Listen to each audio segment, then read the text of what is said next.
live, everyone. You have been warned. We're live. Okay, I'm gonna click our background music so everybody can hear it. How about click that background recording? Hey. Yeah. Well, I was gonna wait till we actually started the episode for that. Okay. I figured we could get all of our jitters out right now. Ooh. So how loud is the background music? Not very. That seems fresh. Seems okay. Yeah, that's good to me. If Yeah. I will be heard over it, that is. I think I I can hear you just fine. Yeah, I can hear you as well. I don't know whether it's my ears tuning into you, Bryce, or whether you're louder this week. I don't know. No, he does seem louder. He does seem louder. Boy, I you feel louder today. You loud. You loud. Bryce, you look louder. Thank you. Hello, Look at that T-Dubs. waveform. Thank you for Come on, highlighting. dance for me, baby. Thank you for highlighting your message that says peckers. That's a dirty word. That is a dirty word. Pick him off. Can't do I'm it. just. I don't know. Kick him in the peckers. T-Dubs is a nice fellow. I need to put the alert box on top of everything else. Though. Hey, T-Dubs. T-Dubs is You guys want to see me kick this? a supportive young man with an epically curled mustache.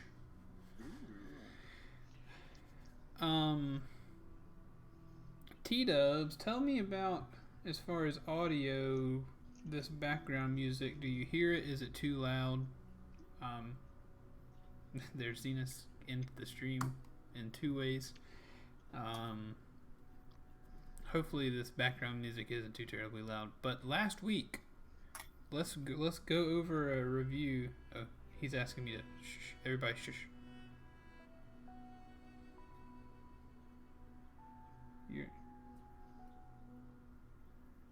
He hears it. He hears it. But only when you're silent. So maybe I need to turn it up a little bit. That's weird. Maybe I'm too loud. I don't know. You guys say something? No. Or is that too loud? Or do you think it's too loud with that? Sound check at me. Hello, hello. I apologize for any smacking you may hear. I have had I'm eating a relatively chocolate long- bar. Yeah, about the same. Yeah, I'm shoveling yogurt into my mouth. Okay. Now I want some chocolate. You're shoveling what in your mouth? Greek yogurt. Greek yogurt. Greek That yogurt. sounds terrible. It's I'd plain. rather eat sour cream. Well, Hey, good Fun. sour cream is good stuff. I got chocolate chips and protein oats in there for That's for pretty some good. muscles, you know? that's pretty good. Chocolate sour cream. Mmm. Yeah, So my- it is I don't know. plain. It is not vanilla. No, they don't. They quit like with this isolation crap. They've been out of the light Greek like vanilla stuff that I used to get. So now I have to get full fat, plain Greek Thank you, yogurt. T-Dubs, for the help. Yeah, that's kind of a weird flavor. That's I mean, I pretty like it. It's fine, Heterosexual. and I use it in my smoothies mostly, so I don't really taste it. It just gives it a nice creamy texture. Like, I've got to have, like, full fat dairy stuff. Like, I can't have low fat, no fat, light fat. I've got to have, like, regular, like, unleaded. I dairy got a product. B fat. T-Dub says he's buying all the vanilla Greek yogurt Zenas. He will stop now that you have a problem with it. I So- cannot have light things of that nature because it tastes terrible. That's reasonable. Well, number one, it tastes terrible. But number two, like, I don't know, it messes with my throat or something. Like, it doesn't like me. So, like, I can eat cheap ice cream. Like, I can eat that $1 carton of, like, ice cream that tastes like the little wooden spoon that comes with it. Why would you do that? And I'm cool. But I can't go to Cold Stone Creamery and get, like, ice cream. That's ridiculous. Yeah. It is. It really is. But you know what I got in my freezer? I got a big old thing of raspberry sherbet. Mm. Oh, yeah. Sherbet is pretty nice. Oh, Rachel taught me how to make banana protein ice cream. You freeze some bananas, freeze some strawberries, put some protein powder and like a little bit of milk, and then you just blend it up. It's super good for you and for muscles. That is true. You got the whole potassium and everything. No, I love ice cream as much as the next guy. T-Dubs confirms you're not wrong, Zenas. They've been making that for baby T-Dubs, which is T-Dubs' son. Daughter. Your Honor. I mix up the sex. It's like you Quick had a backtrack built-in on that one. autocorrect. Yeah. And you just like glitched out. He says banana plus baby formula in an ice pop. That actually sounds not bad. That sounds not bad. But No, it sounds bad. as much as It I sounds like bad. baby formula think is he's just just trying to say, let's expensive get on with the protein powder. episode. That's what I'm trying to say. As much as I love ice cream, let's talk about what we talked about or what we did last week. I would love for one of you or all of you, preferably not at the same time, to give us a recap. It has been a hot minute, and the last thing that I recall was we had some interactions with the fidgety priest Donovich. Donovich. Yep. Son, I guess he's still his son. Doru Mhm. was underneath the floor.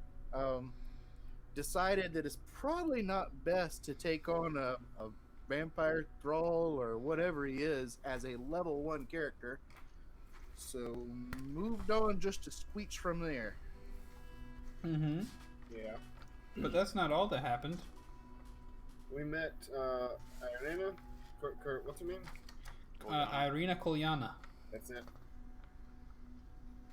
We met her brother. What's We his met her name? dad. Yeah. Well, what's left of her dad? Yeah. Right. We buried her dad.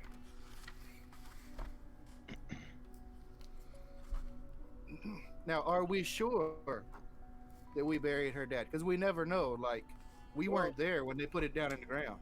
Well, I mean, that's true. Well, we went back outside as they were finishing up, I think. But anyway, I don't remember where we started. But, no, we started at the shop. We went and had a little tussle with the shopkeeper. And then we went and, after Reginald did some heavy duty intimidations, we went to I don't know her name. There was a crying lady. We went to her house. I went to sneak upstairs while the boys were getting ready to break in downstairs. We went to Mad Mary's first. That's it. Oh yeah. Okay. Well, we went to her house first then, and found out that apparently, like, Strahd has been preying on the people, and he. Yeah, I don't remember if it's confirmed or not, but her daughter was taken, and she believes she's in the castle. And then from there, we went to the shop. Reginald did his intimidation, and then we went to the inn, which is Blood of the Vine, Blood on the Vine, and met the dude. Something. Ismark? Ismark. Ismark. That's Call- the guy. Called Ismark the Lesser. Yeah, that's the one. That's the boy. And we spoke to him, and he was like, "Hey, you guys look like adventurers." Took us back to his house, explained to us the whole situation of, like, Strahd wants to sue Ireena, and he was like, "No, we don't need to let that happen. We got to get her to this other town over here." So, Wynn introduced us to her. We saw the dead dad. Durmon was very concerned, suspicious for the dead body. But Ireena was like, yeah, he died 3 days ago. He couldn't handle all the stress of the fights and the constant, like, nightly raids and stuff like that. And she agreed to go with us to the other town on the stipulation that we bury her father first. And Ismark was like, okay, let's go do that, but you guys got to go in. We can't. I'm not going to take Ireena in there because the bishop is doing some really seedy, shady things. And so, also, Keith, you should hit record. I'll get there whenever we start the new one. Okay, cool. Yeah. Starting fresh. Go in there. As soon as we step in, we hear, like, screaming and stuff coming from the floorboards. Come to find out, the bishop's son, or whatever his name's son, is in the floorboards. He was part of a raiding party with a wizard who came through, I think, like, last year or something like that. And they went to Strahd's castle, tried to fight him. His son is the only one who came back. He came back as a vampire's thrall. Bishop hasn't chained up. He's been chained up there forever. Keeps screaming about how he's hungry. We talked to the bishop. He was like, okay, yeah, I'll go bury this guy. And then while that was going on, we all snuck away.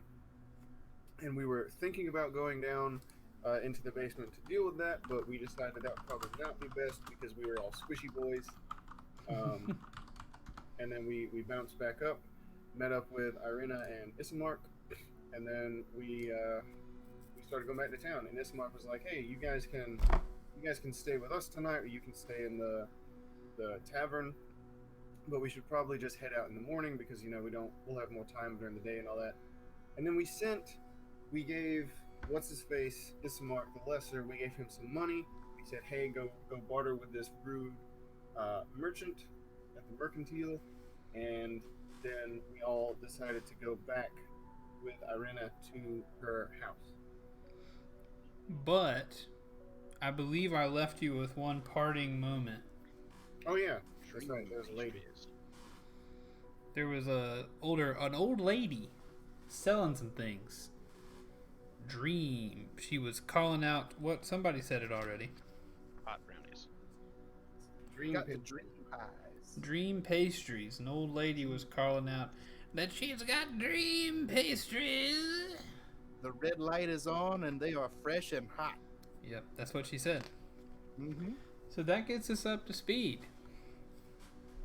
I think that was the very thorough recapping there, Durmon. Thanks, bro. Okay, as long as I might turn our little background music down a little bit. I was thinking it was getting a little bit louder. Yeah, it seems to be swelling a bit, so I'll kind of operate that on the fly. The only thing is that you can't change it.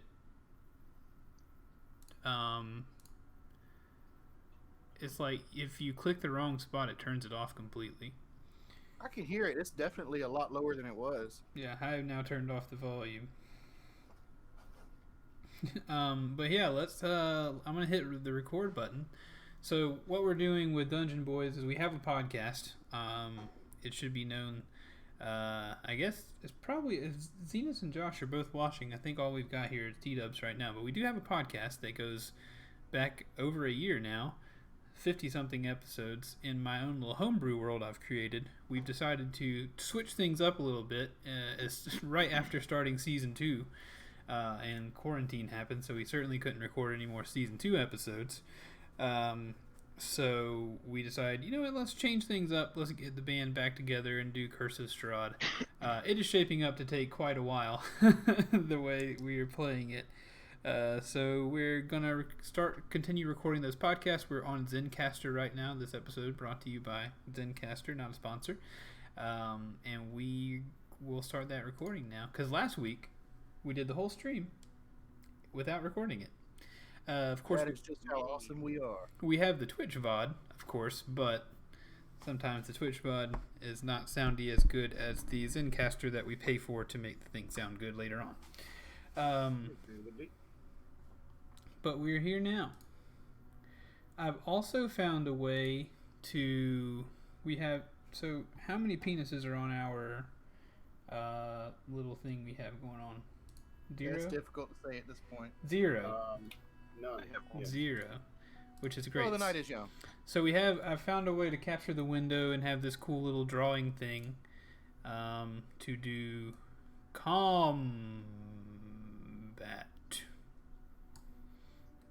on. Please, no. Stop. How dare you. How dare you. I've done nothing. So there's that. We have that for if combat happens. We didn't do any combat last week, which was cool. Kind of a first, probably. One of our first episodes without combat. Let's get into it, though. All those things were true. So in the middle of the town square, the sun has fallen down, or whatever it feels like the sun is in this strange, drab, dreary world. It is now dark. Hey, Wonder Boy. Welcome to the stream. It is now dark, and also just as a general rule, I will try to avoid responding to every single chat message while we play, just so as not to derail the action. But I will respond whenever there is a chance. A favorite. Okay, here we go. We're recording. Everything's good. In the middle of the square of the town of Barovia, you can see on stream for our Discordians.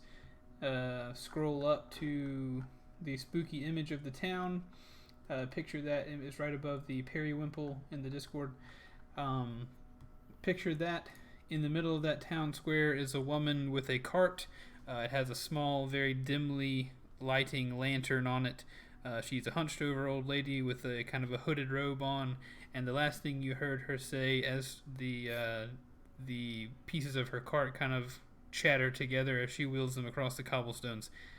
Dream pastries? Dream pastries for sale?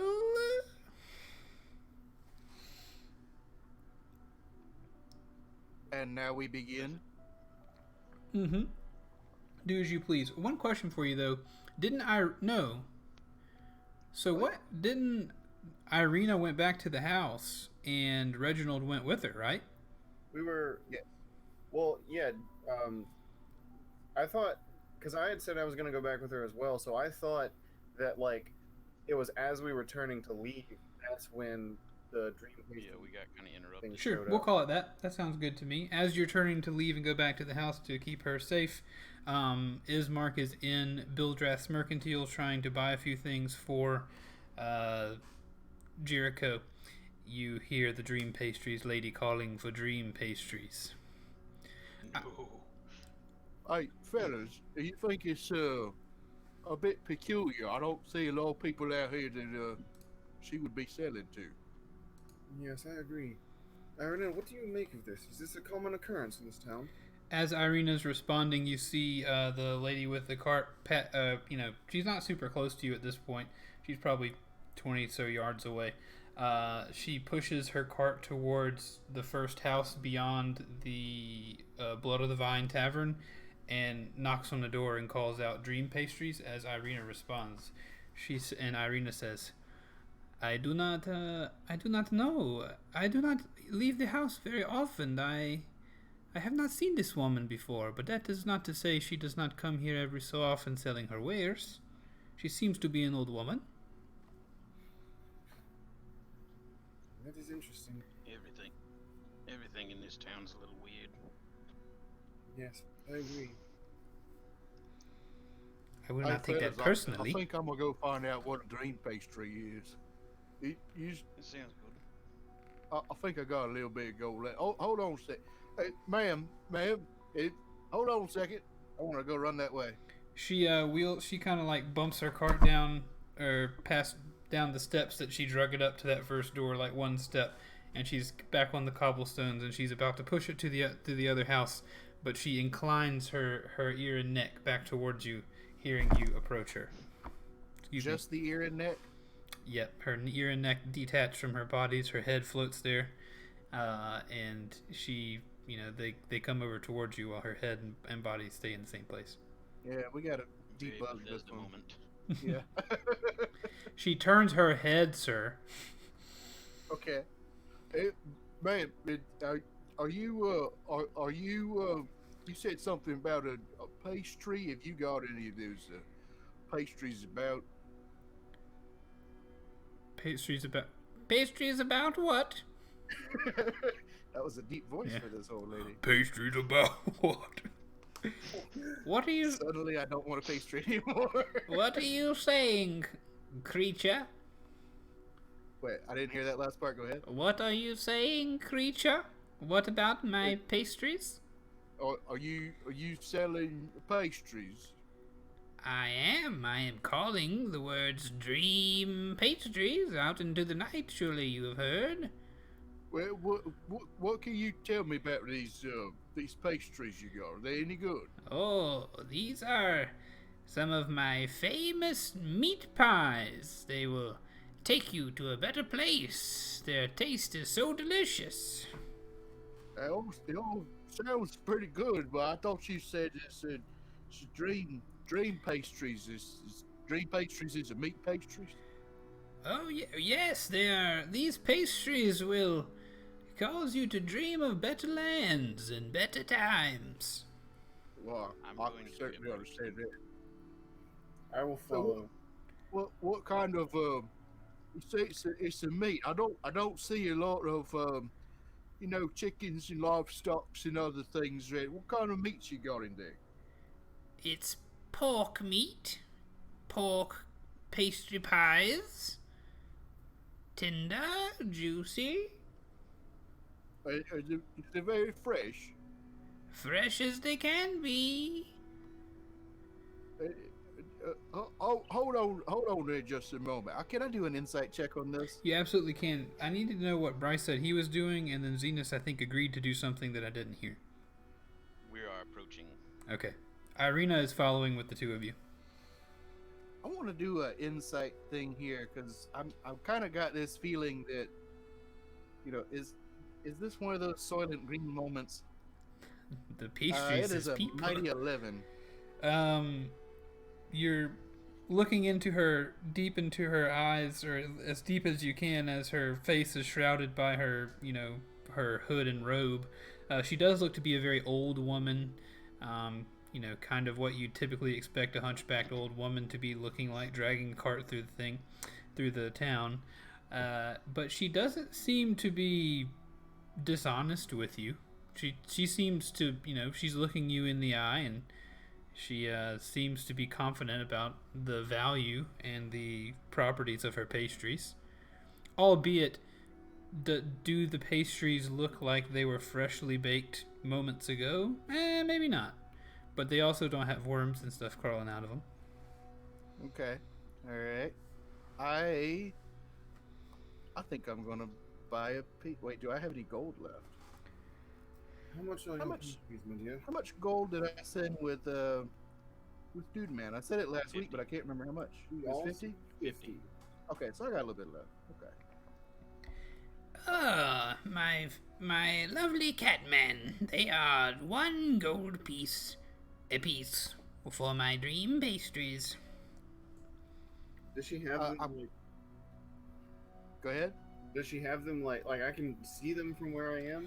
You can't see them. She had to uncover them whenever Reginald did his insight check and was talking to her. She raised what looked to be a kind of cloth or canvas covering that was covering her pastries on her cart. The covering does not look like it's the cleanest thing in the world, but again, it also does not look like she uses it to wipe her butt after using the restroom.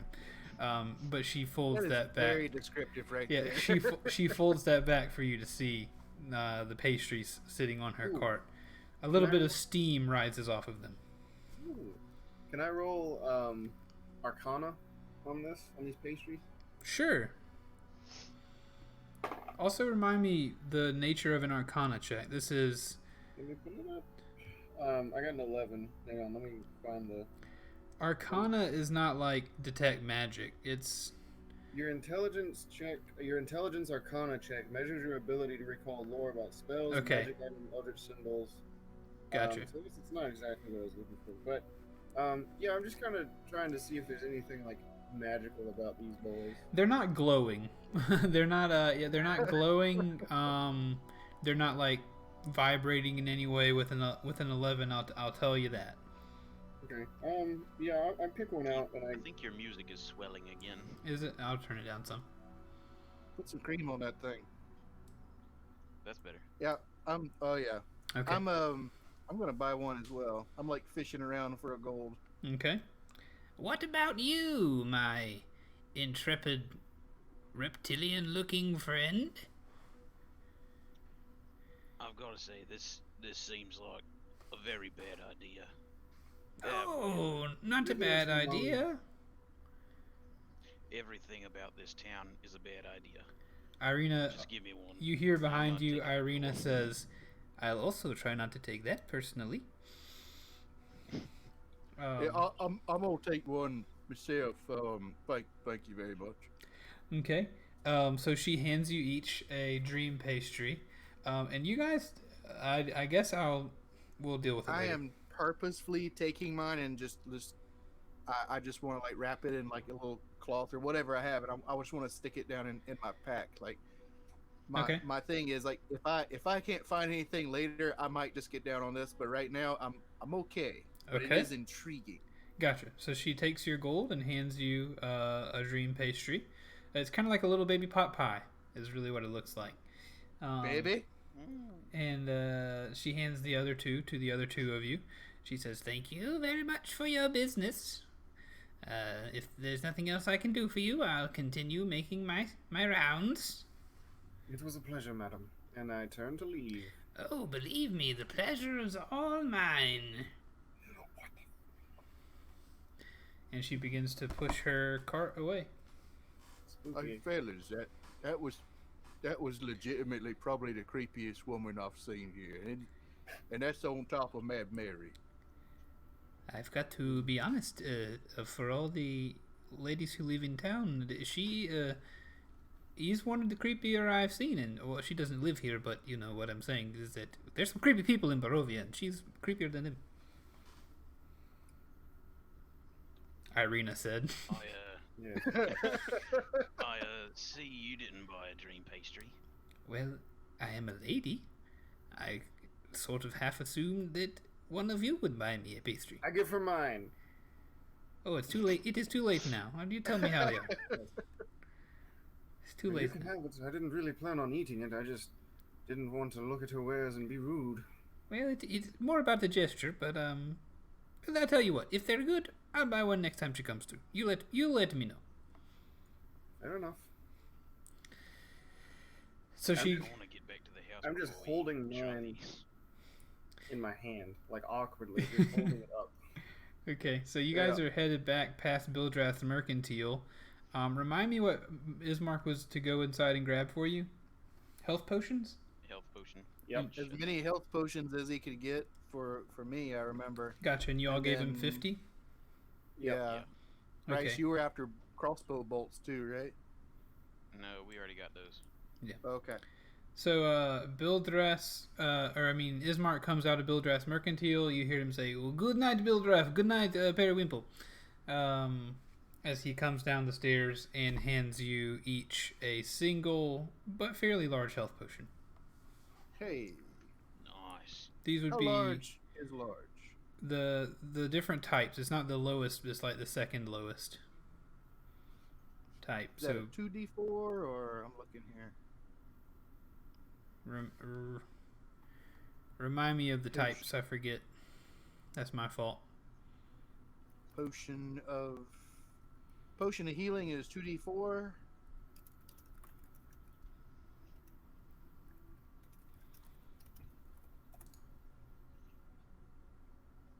I don't have my cheat sheet in front of me.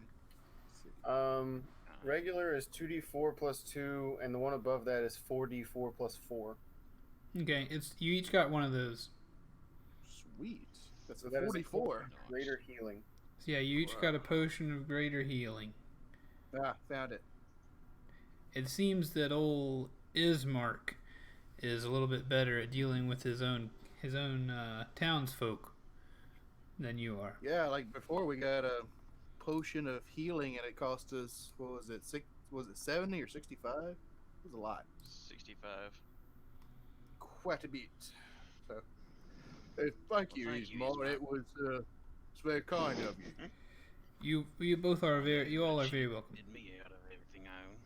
Now the darkness is falling, and we do not want to be outside at nighttime, especially you visitors coming into our town. It is a bad idea for us all to be outside at nighttime for sure. Strahd will have already known of your coming, and he ushers Ireena ahead of the three of you and quickly all of you towards the burgomaster's mansion. Okay. As we're heading that way, I just want to ask, Ismar, you said he would have known we was here. How's he gonna know we was here? He has his arm around Ireena, almost kind of like trying to cover her from the night. And he turns over his shoulder towards you, and he says, "The Devil Strahd has spies everywhere. There could be bats in the sky, wolves in the night, even the mist sometimes carry his spies, or even sometimes the devil himself."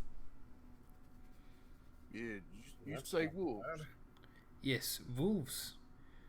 Many, if sometimes I wonder if not all the creatures in this cursed world are on the Devil Strahd's payroll. Yeah, hey, fellas, I think it might be time to go inside. Yes, I agree. Yeah, I'd agree. Yes, you're absolutely right. This is what I'm saying. And by this time, you make it to the doors of the mansion, and he opens them up. You all go inside, and he closes the doors behind you. Um, he says there are rooms upstairs. All of the windows here have been burst out over many nights of destructive rampages from Strahd's minions, but the walls should hold. There are rooms upstairs for you to just find a place if you'd like to bed down. Nothing is particularly comfortable. We have not had the comforts of life for many, many moons, but you are welcome to anything we have here. So when you say the windows are like they're busted out and everything, like are they boarded up or are they just big holes in the wall? Like they're boarded. A lot of them have been boarded up. Okay.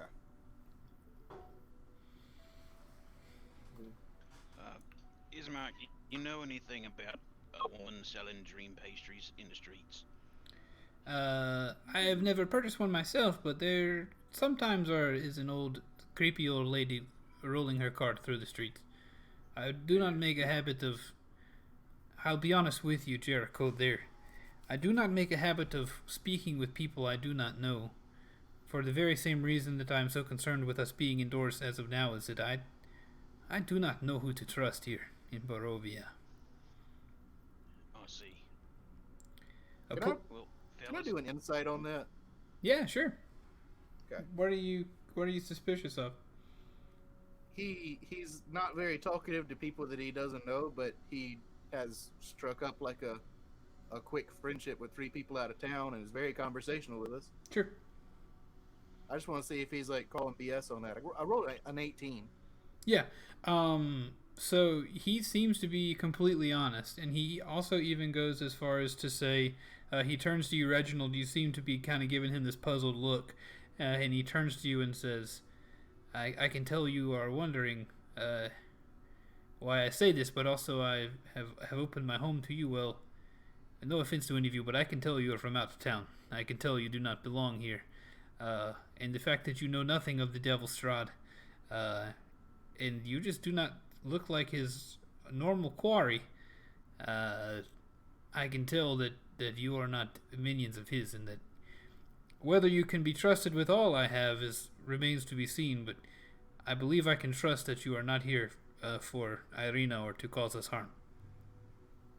Fair enough. But please do not prove me wrong in that. I don't give a whole lot of response to that one. I'm just kind of giving him the look.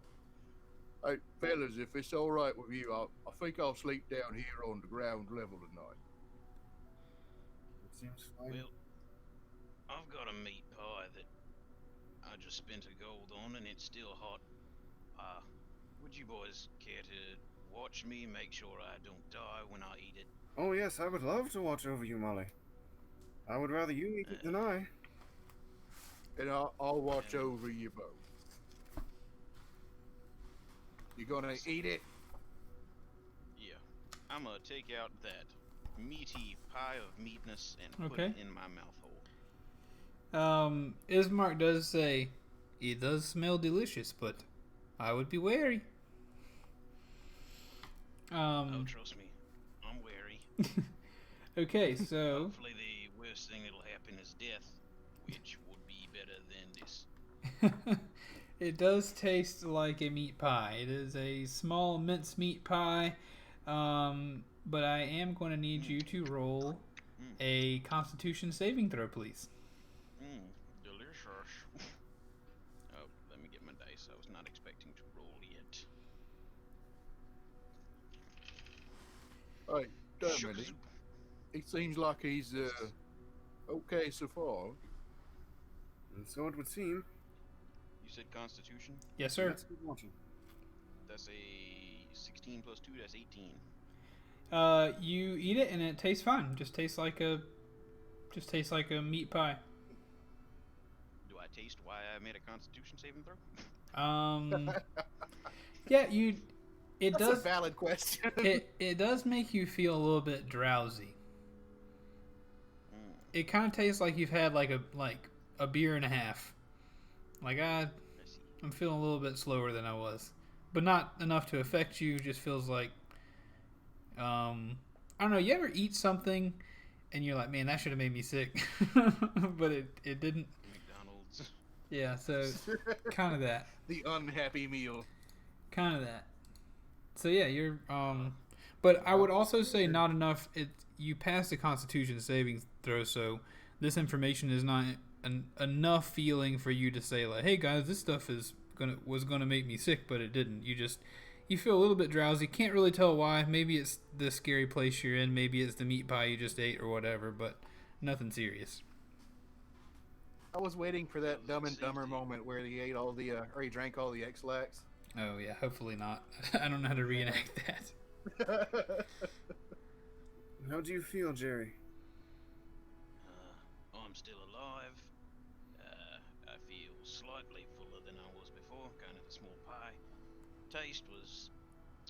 It left much to be desired. I feel a little queasy, but that could be anything. I felt a little queasy since I got here. And I'm a little tired, but I haven't slept in, 36 hours now?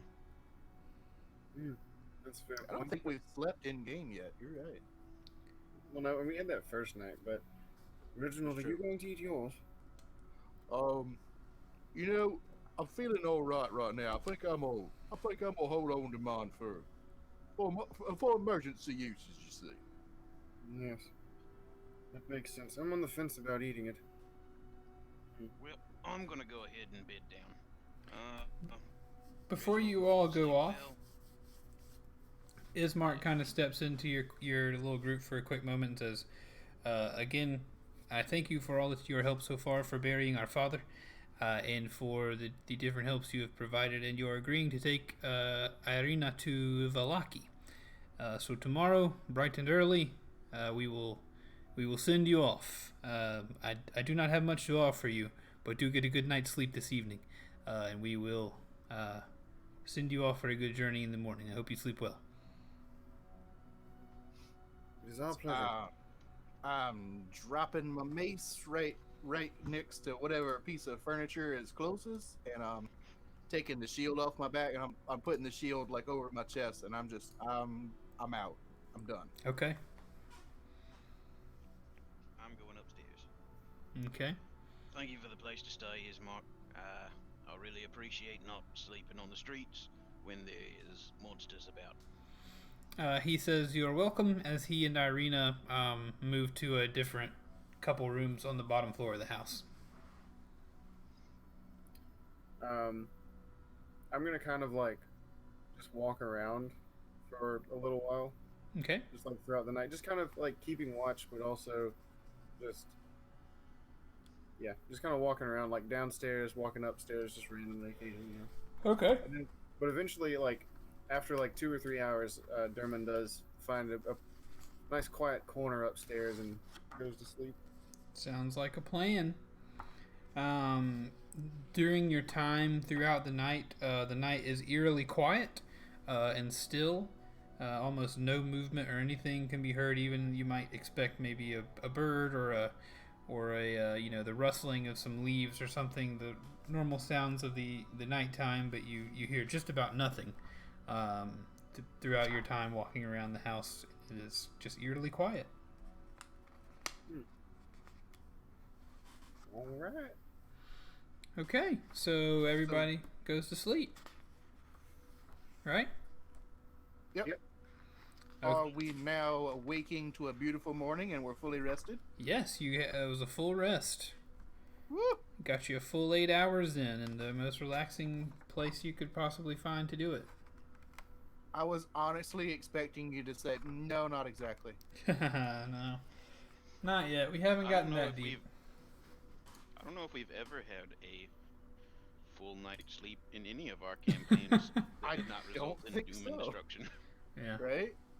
I'm kind of wondering, like, we're going to open up the door. It's going to be like one of those Stranger Things moments where, like, the world is just going completely crazy. Yeah, we're still. I'd call it. We're still in the. Y'all are still level 1. We're in the inciting action at this point. I mean, we're getting things started. I can't kill you in the middle of the night just yet. Well, not yet. Not yet. I got something. That's tomorrow night. Come back next week when I murder them all in the middle of the night for fun. But anyway, yeah, I start walking around the trying first to one find we go? people. Okay, never mind. Everybody's awake. Yeah, everybody's up. Everybody good? Yep. I'm gonna go downstairs. All right. Ready to go. As everybody goes downstairs, you find Reginald in the bottom room that you left him in. I'm kind of like checking out the windows and doors to see how sturdy they are. Yes, and in that same room is Ireena Kolyana, as well as Ismark, the Lesser, who is helping her kind of gear up for the journey, putting a little bit of armor on her, strapping her with her sword. I want to make sure I know exactly what she's carrying and things. This is like the kid suiting up for like the cold in A Christmas Story. Can't put down his arms. Not quite. I'm trying to remember what she is. She is like it gives us a way to. Here we go. I found it. Excuse me just a moment, but she is strapping up. She's a wealthy young lass. She owns some things. But also she doesn't seem to be completely comfortable in all this gear, but she also doesn't seem to be so uncomfortable that she doesn't know what to do with it. It seems like stuff that she knows how to use but doesn't use often. Kind of like me with, I don't own my own fishing equipment, but I can fish. And how that's my discomfort in sometimes doing that, not doing it often. That is only a common or a little information over my current piece of life, because we're going away this weekend. We have to go to a social distance wedding where someone asked me if I wanted to go fishing. I said I can fish. What are you doing, Keith? I'm stalling until I scroll to the right place. Here we go. Found it. These were scrolling conversations. She is being strapped on with a little bit of armor. She's got a kind of silver-looking breastplate, and Ismark is helping affix her rapier to her waist as she prepares to trudge off with you. Good morning, all. Good morning. Good morning. Good morning. Yeah. Yeah, I was wondering. Hey, Moldrick, how you feeling this morning? Ugh. I think I slept on the most uncomfortable rock I've ever found. It kind of looked like a bed when I went up there, but I'm being rude. It was nicer than sleeping out on the street, I'll give you that. Thank you, Ismark, once again. Ireena gives you a look and says, "That is almost 3 strikes." Oh no, better watch out, Molly. It seems like the thief has a better... A better what? Never mind. I forgot the word. I keep forgetting words when I'm speaking as Durmon, and it's making It's the him pressure. look dumb. It's the pressure. It's all right. Ireena knew what you meant. Ismark gives you a bow of politeness, Jericho, and says, "Like I said, it's not the most comfortable, but it is better than sleeping outside with the wolves and the bats and the other, villains of the night." There it is. Thank you kindly. Hey, Ismark, I'm seeing all the armor and everything. How much trouble are you expecting on the road? That's the thing. I do not know exactly how much trouble you will be experiencing, but I would like Ireena as ready as I can make her, just in case something does happen to you on the road. I have to imagine, in the long distance between here and Vallaki, you will encounter some sort of... If you do not encounter the devil himself, you will certainly encounter his minions. There is no doubt about that. That's fair enough. Better to have it and not need it, right? And for my last question for you. I know you have come into this town very quickly. I know I have thrust this quest upon you quite quickly. But one final question I have is: do you think that you can handle this task? Oh, absolutely. Yes, I think so. I'm sure we'll figure it out. Your confidence level averages out to unsettle me just a little bit, but I don't know if I have any other options.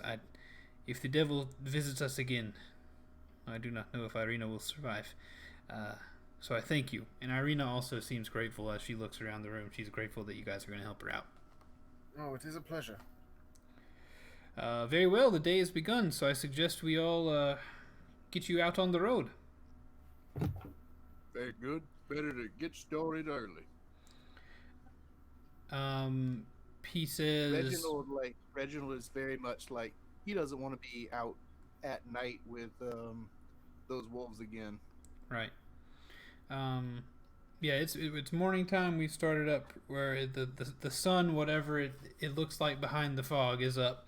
And Ismark says, we will meet you outside. I want to share some parting words with my sister in private before you all get on your way. Very well. I want to head out that door. Okay. Yeah. All right, so you head out the door. Do you guys do anything while they're having this private conversation inside? Before I tell you they come outside. No. Okay. Ain't nobody gonna listen in. I was thinking about it, but that's not who Durmon is. Okay. I was gonna speculate, but I can't spell it. Okay. Was there anything you were gonna do, Jericho? No. Okay. I'll leave them be. All right, cool. I'm just kind of along for the ride at this point. So you can hear their low, mumbly conversation. You can't hear what they're saying. You can just hear them speaking behind the door.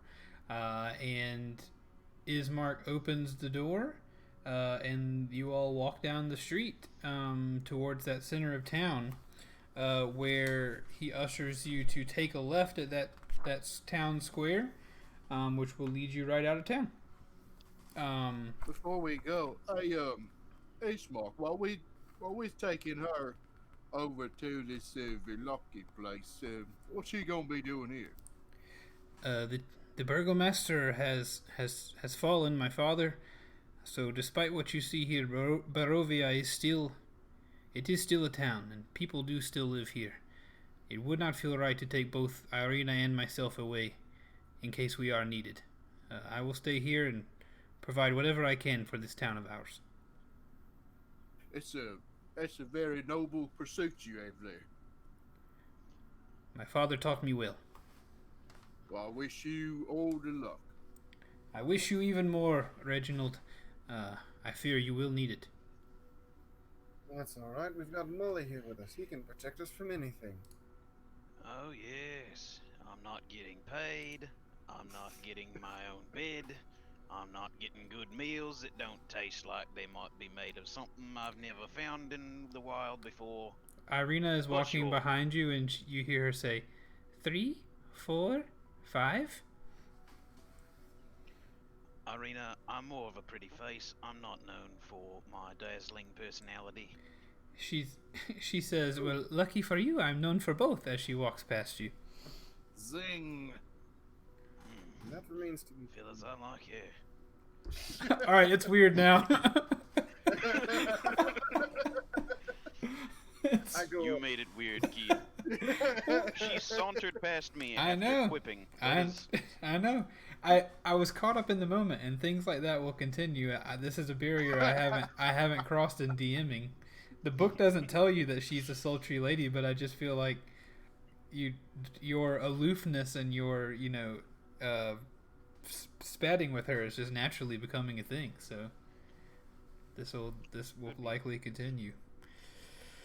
Unfortunately. That's frightening in of itself. I must be she's true to walking the off. character. I'm walking in the same direction. Okay. I shake Ismark's hand, and I say words to him in the form of the following. Thank you for all that you've done, Ismark. I promise we will do our best to keep your sister safe. Very well. If I do not receive word from her in the coming weeks, I shall journey this way myself and ensure that you have not been befallen some evil. Mm. Yeah. But I do thank you, I'm Durmon. gonna follow after Reginald. Yes, you all be on your way.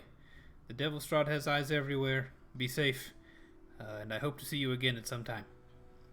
Hey, Durmon, hurry up. I definitely move along to catch up to the boys. Okay. I'm gonna wave over my shoulder without turning around like a deek, because that's who I am. All right. Cool. Jericho's the cool guy. I like it. I am. As I like halfway between Ismark and the rest of the party, I like turn around and kind of two-finger salute Ismark Okay. and flash him a toothy, roguish grin. Nice. I love a toothy, roguish grin. Love I that. turn around and I'm wondering what these two are possibly doing, and then I turn back You around. said my thing was weird. It's fun. We have a little anime group together. All of you with your different personalities. We're going to have a cool intro, cool anime opening, and then the rest of this thing is just going to be a non-stop thrill ride, I assure you. I'm ready for the I laser show. You got assure quotes on you. that, right? Okay, so you guys begin traveling. And because you've begun traveling, is there anything? So this is a time where if you want to have any conversations, if you need to deal with Ireena about anything or each other about anything, you can do that as you are walking down the road. I would like to do ye old perception check. Okay. I am checking on this fog or fog related product Okay. to see, like, is there any difference from like when we left town and when we got into town? Okay. Meaning what exactly? Well, when we came into town, it was almost like it was, forming almost a wall behind us. Like, hey, don't go back this Gotcha. way. You're wondering if there's a something wall is forming on. behind you now. I'm wondering if the Don't go fog seems down like the it's street doing odd things like that before. way. Okay, gotcha. Go for it. 15. It just looks. You're just in a foggy land. It seems like this whole landscape around you is suffocated with fog. It's not changing. It's just perpetually foggy all the time. It is Gotcha. a dreary overcast. You can't see the sun, but you can see, the blurred outline of what would be a sun behind the fog. But even in the daylight, it's dim out. It's just a foggy Jack the Ripper kind of vibe. Cool. But with a 15, like the fog doesn't seem like it's giving us the finger or anything. No, yeah, it's not writing mean notes to you in the fog or anything like that. It is just a down home, bona fide little bit of fog, and by a little bit I mean a lot. Got it. I am hurrying along. kind of just as we're walking, I say to Ireena, "Well, Ireena, do you know anyone in this town, Valaki?" I have never been there myself. I only know that it seems to be well fortified against the Devil Strahd. Interesting. And, Ireena, how long exactly were you trapped in that house? It seems like Ismark is, pretty... I'm losing the words too. He's pretty Protective? serious about keeping you safe. Ismark is very protective. My father was also very protective. I have not left the mansion in many months. It's been a long time, for maybe a whole year. It seems that the Devil Strahd has taken a specific liking to me. I do not know why. And, I notice you carry a blade. Are you any good with it, or what sort of protection will you require, and will you be able to contribute to the group? I have never used this rapier in defense of myself, if that is what you're asking. I have been trained in its use, and I feel confident that I will be able to if the time so comes, but I've never used it in battle, if that is what you are saying. I see. Yeah, that helps. Good to know what we're working with. I will do my very best to help you all remain safe as you are doing the same for me. We appreciate that. It's a real confidence builder. Well, in my defense, you are the adventurers, and I am, the maiden you're escorting. That is true. I told you I'll at least try to help. Well, I'm sure it will be fine. Whatever we come across, we can handle. I don't love this situation any more than you do. I don't love that I'm being taken away from my home despite its dreariness. I don't love that I'm being escorted to Vallaki just because it's more protected against the devil Strahd, and I certainly don't love that the deadly vampire has taken a liking to me and only me in all the land, and is coming to visit me and drain my blood. I certainly don't like any of these things, but I promise I will do my very best to help you if you need to defend me. Now, why is that? Did he take in a liking to you over everybody else? I'm telling you, I do not know. I do not know why he is taking a specific liking to me. Yeah, I just keep on walking. Do they know about blood types? I feel like they know about blood types. Sure. If you want them to, they know about blood types. Excellent. I'd be positive, I don't know. Okay, guys, so you guys you've been walking for about half an hour at this point. Everything seems fine and dandy. No big issues. I'm sorry, I just got your be positive button. Oh, you thought that? You thought it was funny now? I didn't understand it at all until just now. But yeah, that is a joke I've stolen from Bruce Almighty. Oh. Because he says, It's been a while. I know my blood type. I'm IB positive. IB positive, you ain't sticking me with no needle. Which is That's a good blood type. yeah. So about half an hour, no issues or whatever. You're walking out of town, and you cross over a bridge. You cross over the River Ivlis. The river what now? Ivlis, Ivlis, Ivlis. Okay. This river flows as clear as blue winter sky through the valley. The river is roughly 50 feet wide. Looks like it's about 5 to 10 feet deep. And you are crossing over an arching stone bridge that spans the river.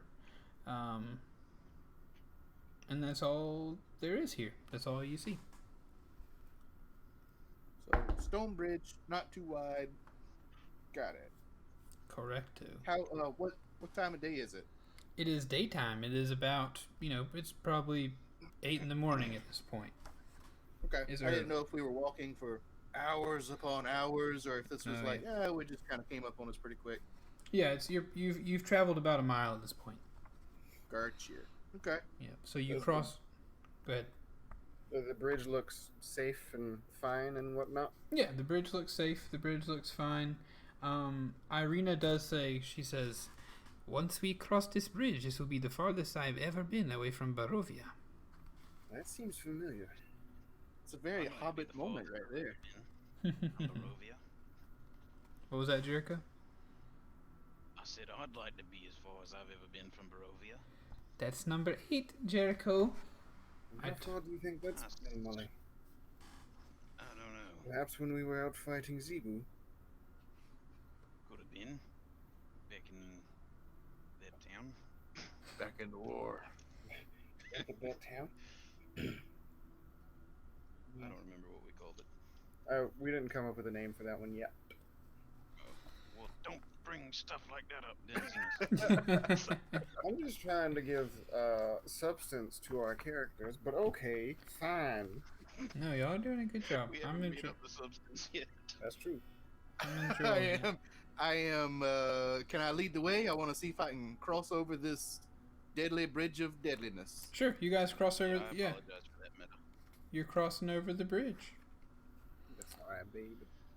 I'm gonna do that thing. I'd like to perception the bridge. Sure. If he wants to go ahead and start crossing it, I'm not going to stop him, but I'd like to examine its wholesomeness. I'm gonna stand by Molly. Reginald I'd is like to know if I oblivious. won't die if I walk on it. That is a 4. Show me what you got. You see a bridge. Nice. The tag I'm says going. OSHA approved. Mully, do you look like are you very visibly looking at the bridge? Like if someone were to look at you, they could tell you're looking at the bridge? I think if Reginald was going across it, I kind of like crouch down and make sure to like, just kind of bobbing my head back and forth, making sure that I don't hear any cracking noises underneath his boots or anything, and then I'm pretty well satisfied with that, and I continue. Mully, what are you doing? Just seeing if the bloke falls through and dies. No, I If suppose not, that's good. it looks fine. I'm going across. All right. Hey, off what you you go. fellas say? Nothing. Nothing. Just don't look down or back, or just keep walking. Don't stop. Right Okay, foot, that's left foot, what as good they say. idea. Oh, too much. I keep walking. I keep following. Okay. You guys continue beyond the bridge. God, that was Um, such an intense bridge. You guys remember that? Yeah, it's crazy. You continue along the bridge for probably another half hour or so. Spook time? We'll see. Half hour on the bridge. No, you continue you cross over the bridge and continue walking for about another half hour. I thought you said continue on the bridge. No, sorry. If I said that, I did not intend to. And I gotcha. you see something. Just have to find it. No, Other side not of the something. mountain, the other side of the mountain. Strahd it'll- himself. If we look behind us, Goodbye, everybody. do we see a bridge? You do still see a bridge. Okay, here we go. Nice. We see the town that we just left. You on the side of the road, there are, interspersed pine trees and whatever around, and in some of the straw, who has the highest passive perception? Mine be that good old 16. Yeah, 12. It's what now again? Oh, 8 excuse plus- me. I need everybody to make a quick survival check. Sorry, I was reading it Ooh. properly. That's juicy. I'm good at Well, that's survival. a 2. That's a 2. Oh, I crit failed. I got a 19. All right, Durmon, you spot a wolf trap. Its steel jaws caked with rust. Someone has carefully hidden the trap under a thin layer of pine needles and detritus near the road. Everybody, look at Crit this. failed. Am I the one beelining for it? I got a 2. Am I the one that's carefully concealing the wolf trap underneath my No, body, which yeah. just fell on it? No, it's not in the middle of the road or anything. Okay. Oh, Everybody, stop and look at this wolf trap that's over here. It looks, well, like a trap for a wolf. the wolves. Hey, who you supposed to sit down out here? I don't know. It could be. It could be. There are some hunters in these lands. It looks like it could be a wolf trap, and maybe it is just someone doing some hunting. Maybe they've forgotten their trap here, or maybe this is a prime spot for wolves to be passing by. Hey, you don't You say, yo. boys want it? You know what? I think I'm gonna see if I can take this. No, you do what you feel is best. Right? Can I grab a stick or something, or a rock or something, and disarm it? Sure. Yeah. You can poke it. Cool. Yeah, I don't want to. I don't think Reginald is not the sharpest hammer in the drawer. But Reginald, I don't think he would poke it. Reginald, be careful. wait. Yeah, Before you poke it, it is part of my specialty to disarm traps. What? Yeah, you won't take a crack at it. I suppose I can. Oh, All damn it, right. you ruined all my fun. I really wanted to poke it. Pokesy hype.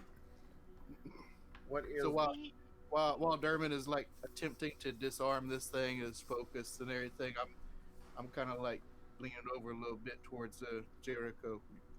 If he don't disarm it, you think I could still poke it? I'm sure it will still be there no matter what he does to it. So I'm gonna roll that up. Oh, that's. Do you just want me to roll sleight of hand? I guess. Yes. 17. You disarm the trap. Booyah. Hey, Here you go, Reginald, a gift. oh, thank you very much. I think I Xenos still is wanna using poke weighted some dice. I'm not. So how did you He's disarm not it? rolled below a 12. What, Keith? How'd you disarm it? What do you mean? What motions did you go through? What did it look like? With style. You stole the stick I was going to use to poke it.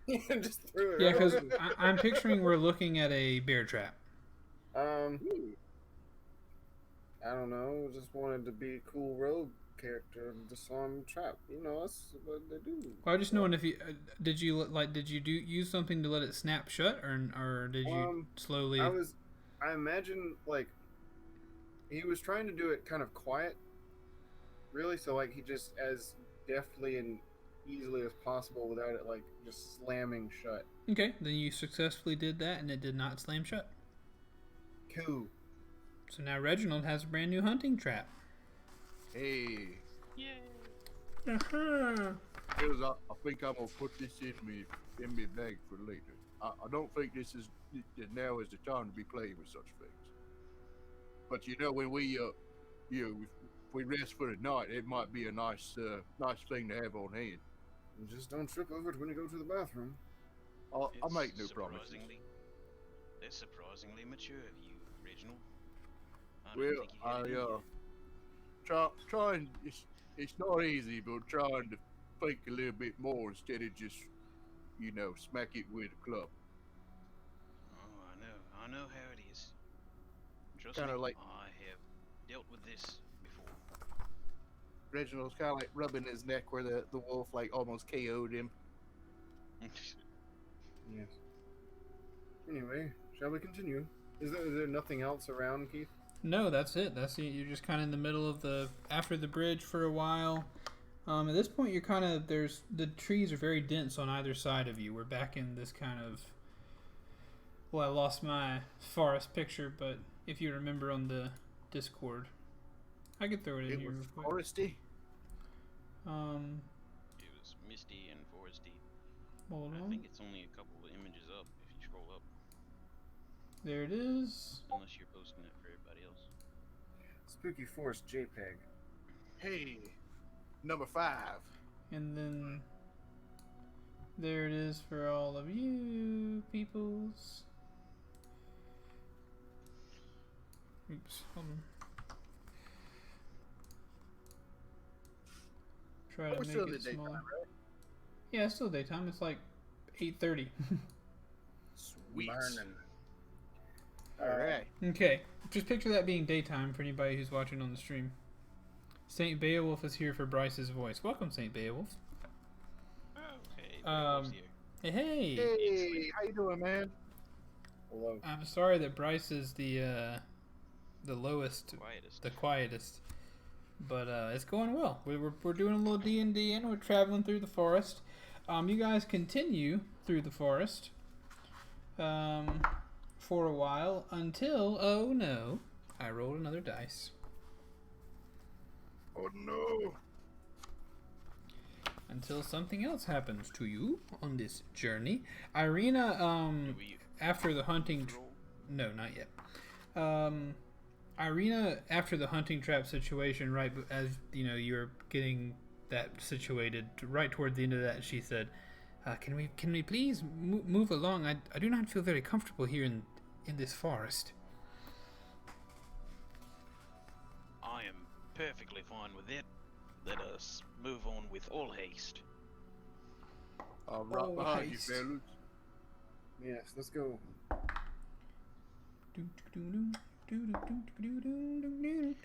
Meandering through Oh, the forest okay. isn't exactly my cup of tea. Aren't you worried? Thought you was a milk drinker, not a tea drinker.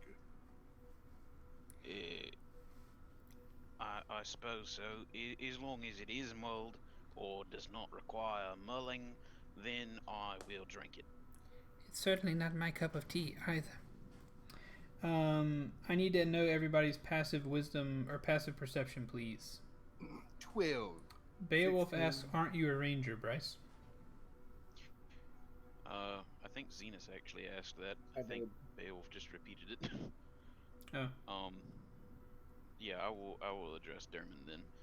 Durmon, yes, I am a ranger. I have stayed in the woods entirely too long. I know everything there is to know about every plant. As far as I know, I don't recognize half the stuff in here though.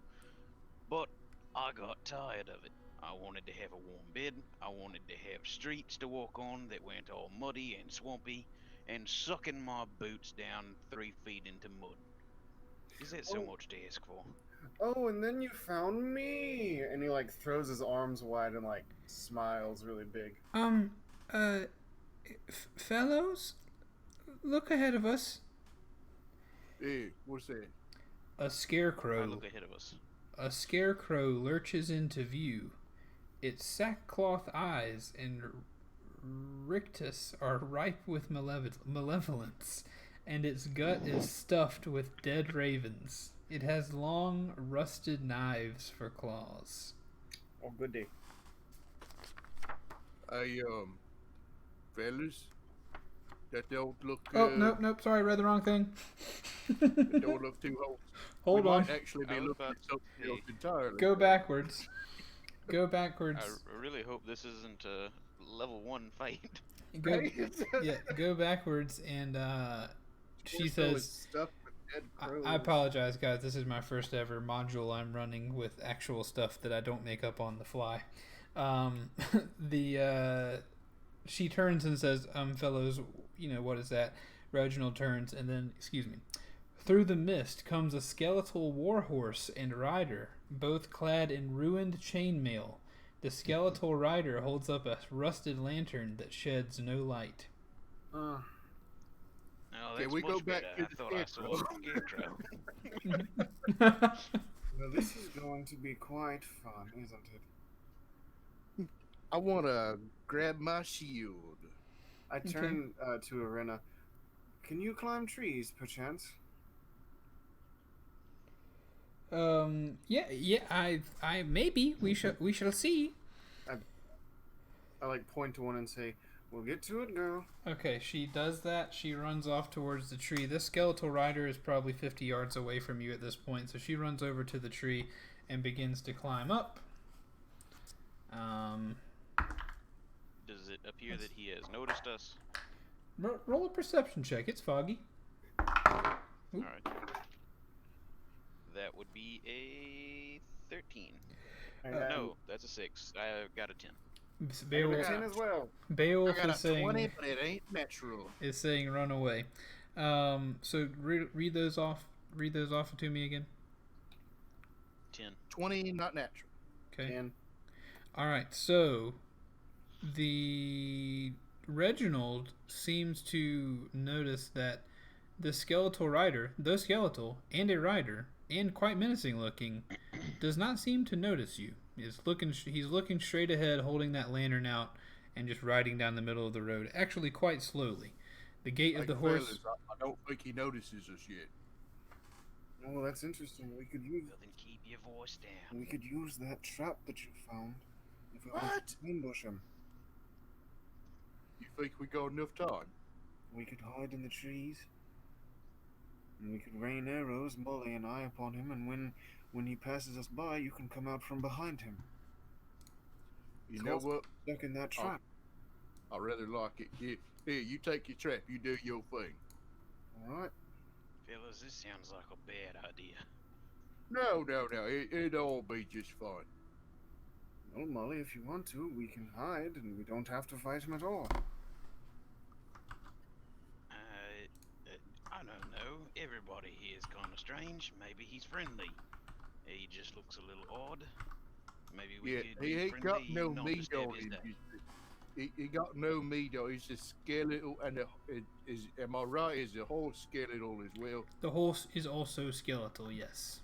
The horse is also character. From what you can these are see. not people Alright, that you're going to see in the market. I'm with whatever you boys want to do. Mhm. Let's just get this parade started. Very well. Keith, I would like to roll something to hide this daggone trap in the ground. Okay, roll. We're gonna call this another survival because if you were maybe doing survival, that would cause you to have to hide things under the whatever. Do it. Roll survival Cool. check. That's I would- maybe. Oh, gosh. Okay. This thing is moving slowly, but it is drawing nearer to you. That's an 8. And I want to put it like just right, like kind of right in his path. Best approximation of what I can see his path will be. Okay, so he's moving quickly enough where you don't have a whole lot of time to do this before he's, it seems like he would be close enough to see you. And to this point, Reginald, he is still not taking notice of either of anybody. He's not noticed you at all, or at least doesn't look like get off it. the side of the road and get behind some shrubbery of some sort. Okay, so everybody has a second left to do this. Durmon has tossed a little bit of dirt over his trap, but it is just not very well hidden at all. You have about a second to tell me what you want to do as he approaches before it would be this thing is definitely going to notice us if it's capable of it. I would like to hide in the bush I rolled side of the road. I rolled an unnatural 20 for stealth. Okay, you conceal yourself on which side of the road? Ireena went to the right and climbed a little bit up into a tree. I got an I'm gonna hide 18 behind the plus tree she 3 climbed for up. hiding. Okay, so Jericho is behind the tree that Ireena climbed in. So now let's go to our handy dandy. Not that. So while you're looking that up, I'm just in the, I guess in whatever convenient bush is is big enough to conceal me, kind of off in the direction where the tree is, where she's hiding. So Okay. on the same side of the road where they are, as close to the trap as I can get without being seen. Okay. I'm going to quickly do some little drawings here for us for you all to be able to see. I'm drawing the road now. I'm drawing some trees on the side of the road with these squares.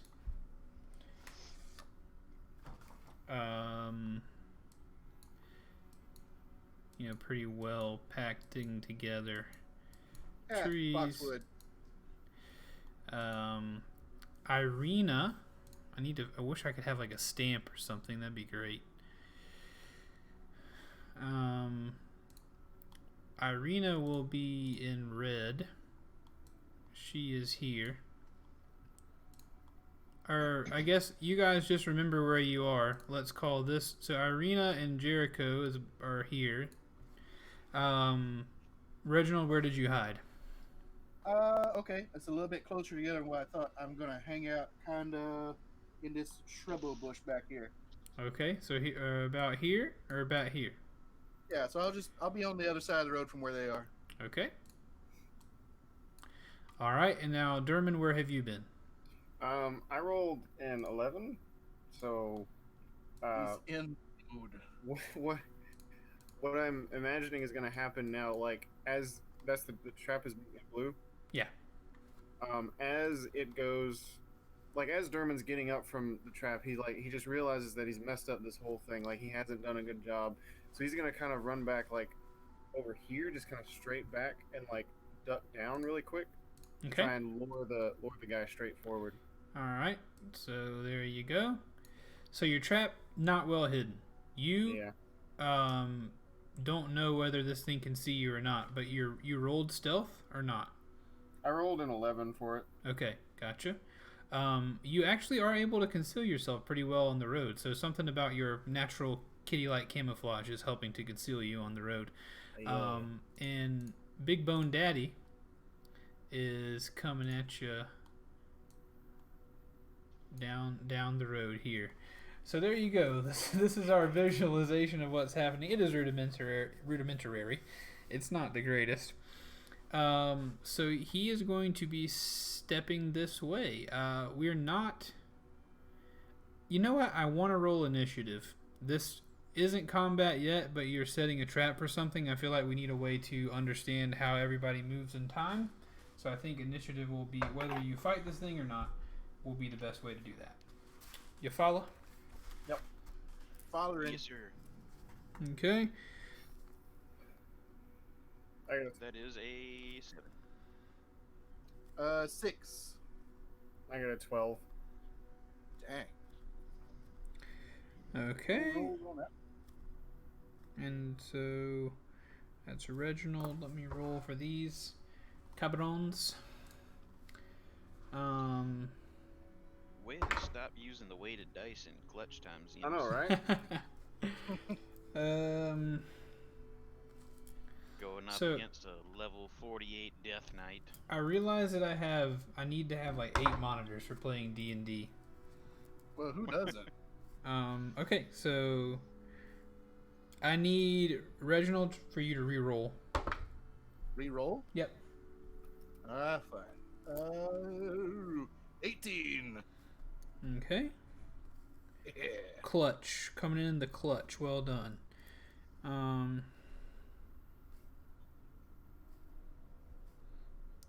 Okay. That is everyone.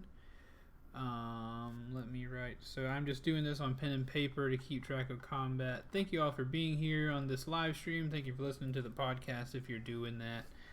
We can use any support that you guys give us, any feedback that you'd like to offer, all kind of good stuff. But we're just a Dungeon Boys playing some games.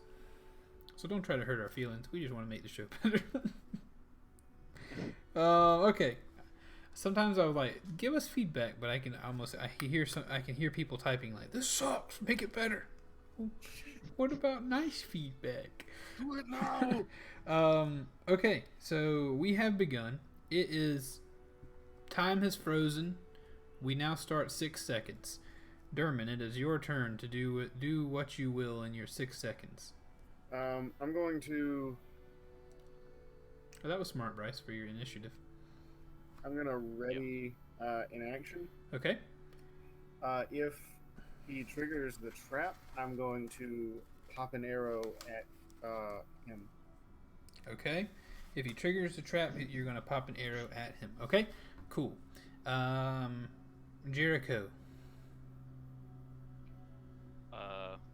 Yeah, I'm just going to get my crossbow loaded and everything, and have my sword drawn and ready to burst into action. Okay, and be mindful, I guess, if you're watching this on Twitch, as well as for all of you playing, the space between dots is 5 feet. So the road is 10 feet wide. That'll help us visualize that for measuring purposes. Okay. Oh, cool. Like them perfuses. No movement or I anything. actually kind of like the system. Like it actually works out pretty good, I think. Yeah, it's better than me trying to explain it, several times. That I think it'll just cut down on time. Reginald, what will you be doing? I'm lying in wait. I'm just anticipating. I'm just being ready. Okay, just lying in Not wait. ready in action. Just wait and see what's going to happen. Okay. Ireena is a little bit afraid.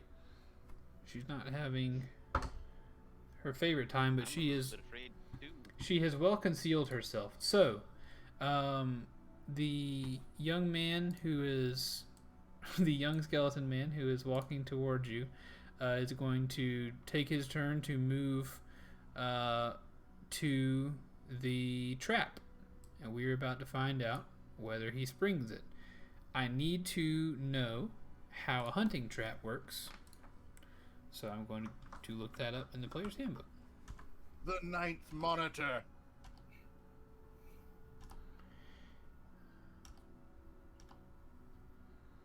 But hunting probably would be a better word to search.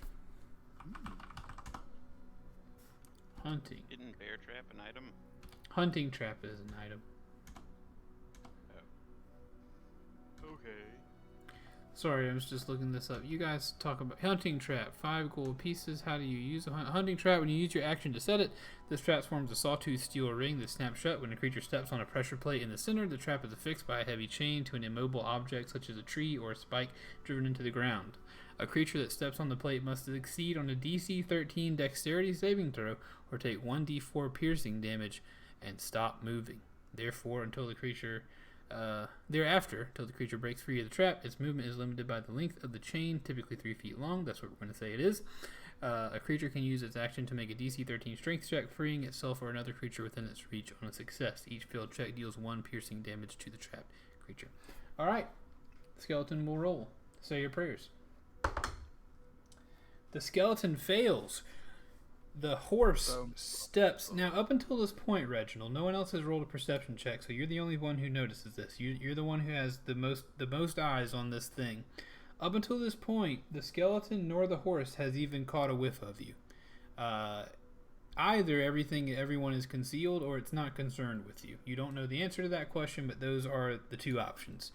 This thing did not look like it was, bothered by you at all. It was just walking down the road. But the trap snapped shut, so it's going to take 1d4 of piercing damage to the horse. Whoop, whoop, whoop. It's your lucky day. That was a bad roll, but you're going to take it. 1 damage. 1 damage to the horse. So when the horse takes damage, the trap snaps shut. You hear a loud snort from the skeletal horse's nose, and immediately Durmon, the horse, and the skeleton's eyes both snap to where you're hiding. It wasn't looking at you before, but it is now. Cool. Oh boy. So just visually, it's like this thing was on like autopilot, just following the track, and then now it's like it's tuned in. Yes. Yeah. So yeah, exactly that. His ready to action triggers now, right? His ready to action would trigger now because it did hit the trap. Wait, so his eyes snap to me even though I'm hidden, so I'm no longer. I said you seem pretty well concealed, but I didn't say you're fully hidden. Also, this thing, it has a few special qualities to it, but it does snap to look in your direction. But you did ready an action to fire the crossbow if it sprung the trap, right? Okay. Or fire. So are we going to say this is a surprise round or no? This is just your action coming to fruition that you readied. Okay. Right? That's how that would work. He is dealing with sneak attack bonus though. That's the big thing for rogue. So Well, yeah, but I mean, like think if I wasn't hidden, that's not going to come into play. But that's fine. I mean, if he already noticed that I was there, it wouldn't be he wouldn't be surprised at my presence. So then technically this wouldn't be a surprise round. Yeah, I guess it's hard to figure out, but I'm just basing this on you ready in action, so you will be firing at it one way or another, right? Yeah, but I'm saying if his passive perception is 11 or greater, then it's not surprise. Is really how that's gonna. Right, and it is. It is barely. Yeah. So yeah, I guess that's the point I was trying to make. It is. Yeah. So there we have it. It is fire time. Yeah. That is the mighty 12 to hit. So who are you aiming at? I'm gonna aim at the skeleton. Okay, so your arrow glances off a little piece of the raggedy leather armor that he's wearing on his shoulders. Your arrow slices through a little bit of that leather, but it doesn't quite hit. Swing. But now, Durmon, that you've done that, it's going to be your turn again because the horse walked into that trap and it's all over. Ooh. So I'm gonna go ahead get another arrow knocked up and give him the old 1-2 shot at the face. And now that you fired at it, who? Well, whoever. I was gonna say while he's rolling, like the horse is like in the trap, like it's restrained by the trap. Yes, the horse is currently caught in the trap. Okay. 18 to hit. 18 to hit. Who are you firing at now? The skeleton. The skeleton. Yes, that will hit. Ooh.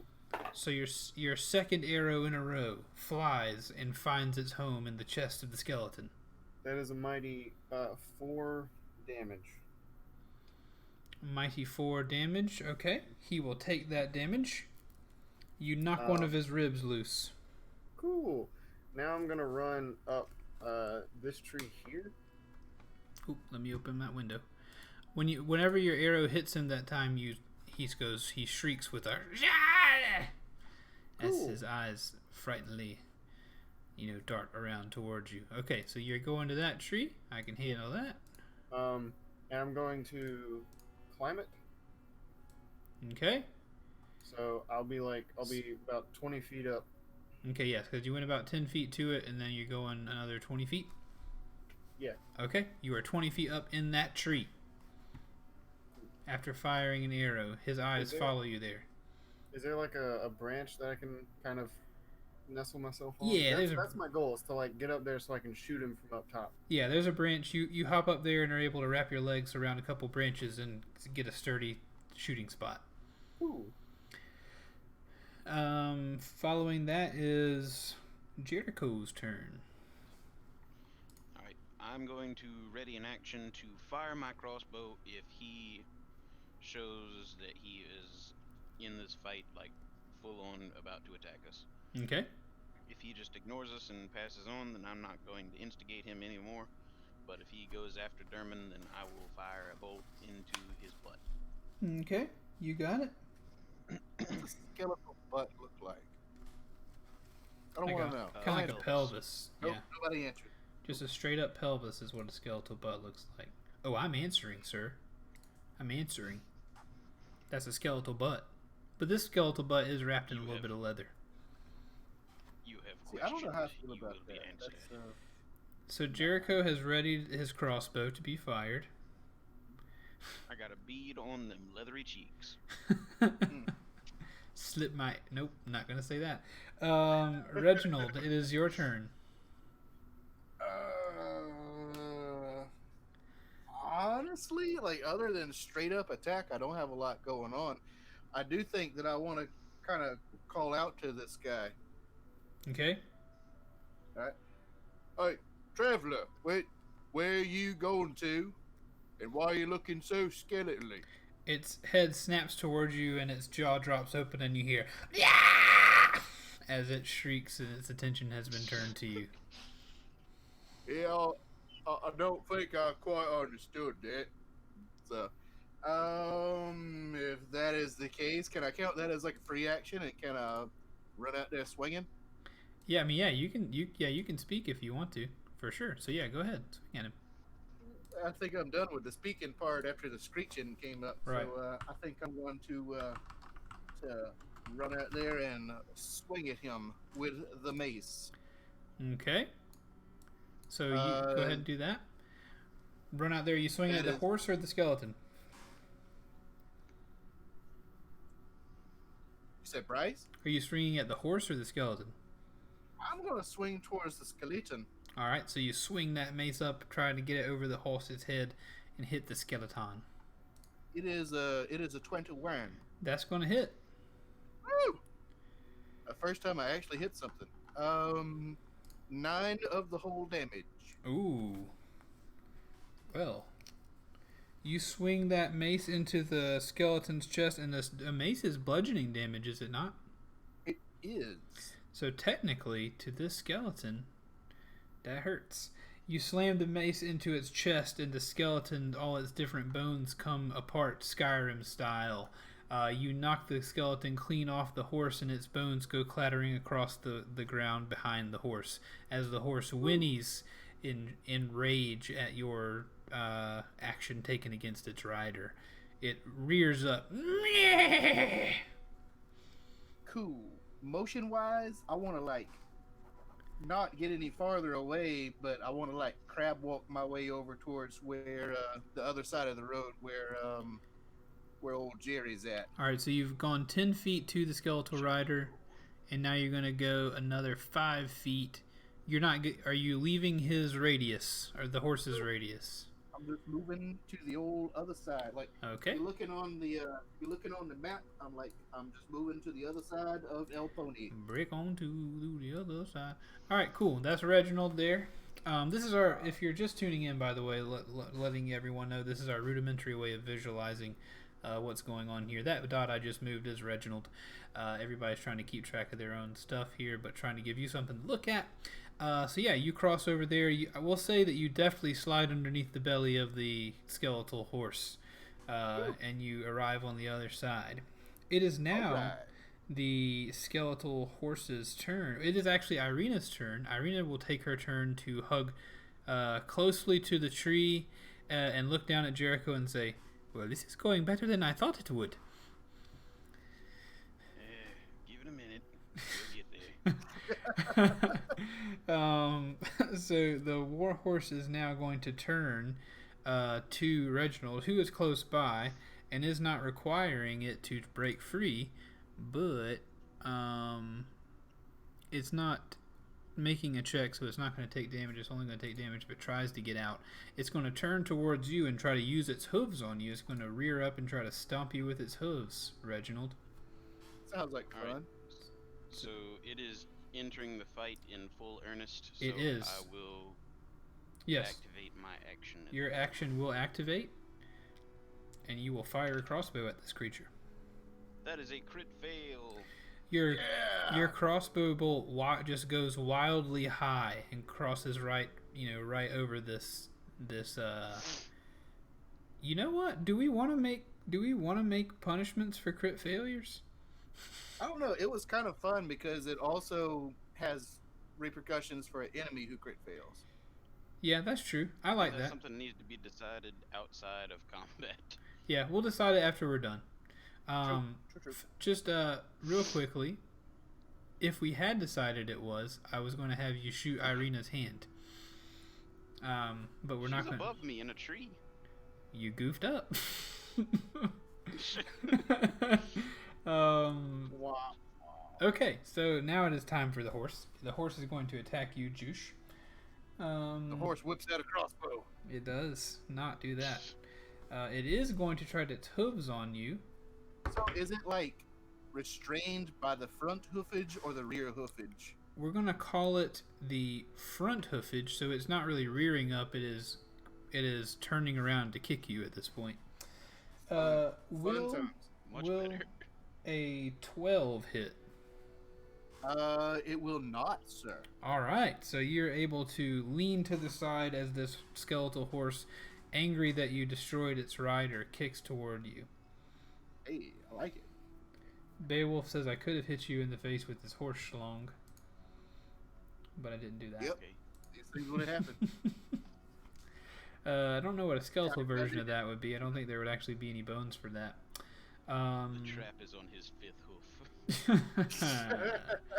Alright, so that is a failed attack, and that's going to be his turn. And it's back to Durmon. Cool. Let me see. What's his face? What's the guy's name? What's the Jerry's still not Jerry. Gosh, Reginald is still like right there, 5 feet, right? Yep. The map remains the same.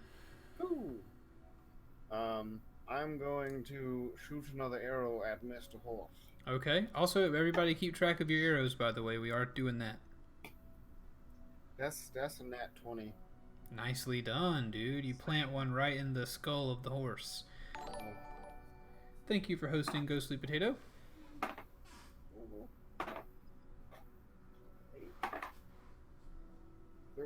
16 damage. 16 damage. The arrow actually passes through the jaw of this creature, and it knocks the jawbone right off of the skeletal horse as it had turned to kick Reginald. Hits Reginald in the face with a jawbone, deals 50 damage. I'm gonna go ahead and take this opportunity to climb down the tree. Okay, head on down to the bottom of the tree. AKA fall. And then that's it. That's nothing. Okay, you're down at the bottom of the tree, and it is Jericho's turn. Nice. I am going to. Well, poop. I guess bonus action to reload my crossbow. Okay. I didn't think about doing that for. I couldn't do that with my prepared action, and then I will run in with my sword and chop at the neck of the horse. All right, go in and chop. Go ye therefore in chop. Rolling. That's a 12 plus 5. That's a 17 to hit. That will hit. You hit him right in the neck. Oh boy. Alright. That is 8 damage. All right, you slice right through the neck of the skeleton, and the bones of the skeletal horse fall at your feet. Now, the bones and the garb of a skeletal horse, as well as the same for a skeleton that was wandering the roads, is all now lie at your feet. Excellent. Cool. Job well done, everybody. I'm gonna go pick up that jawbone that flew off. Okay, you're welcome to do that. Ireena climbs out of the tree and she says, Why did we attack the skeleton? These things happen. It's difficult to say for sure, but it has something to do with the adventuring spirit, I suppose. But I think mostly we just needed to destroy something. She bends down and touches the bones that are laying on the ground, and she says, It did not seem to try to harm us until we tried to harm it. Well, that is true. But it common dead. thing around here. Like I said, I've not been beyond the bridge we crossed an hour ago.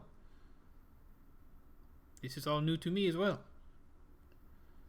So you never heard of this before?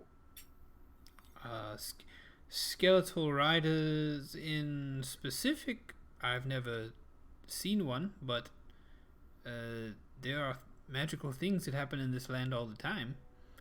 Everything here is dark and frightening at first glance, but I have known some things that were dark and scary to end up not being so bad at all.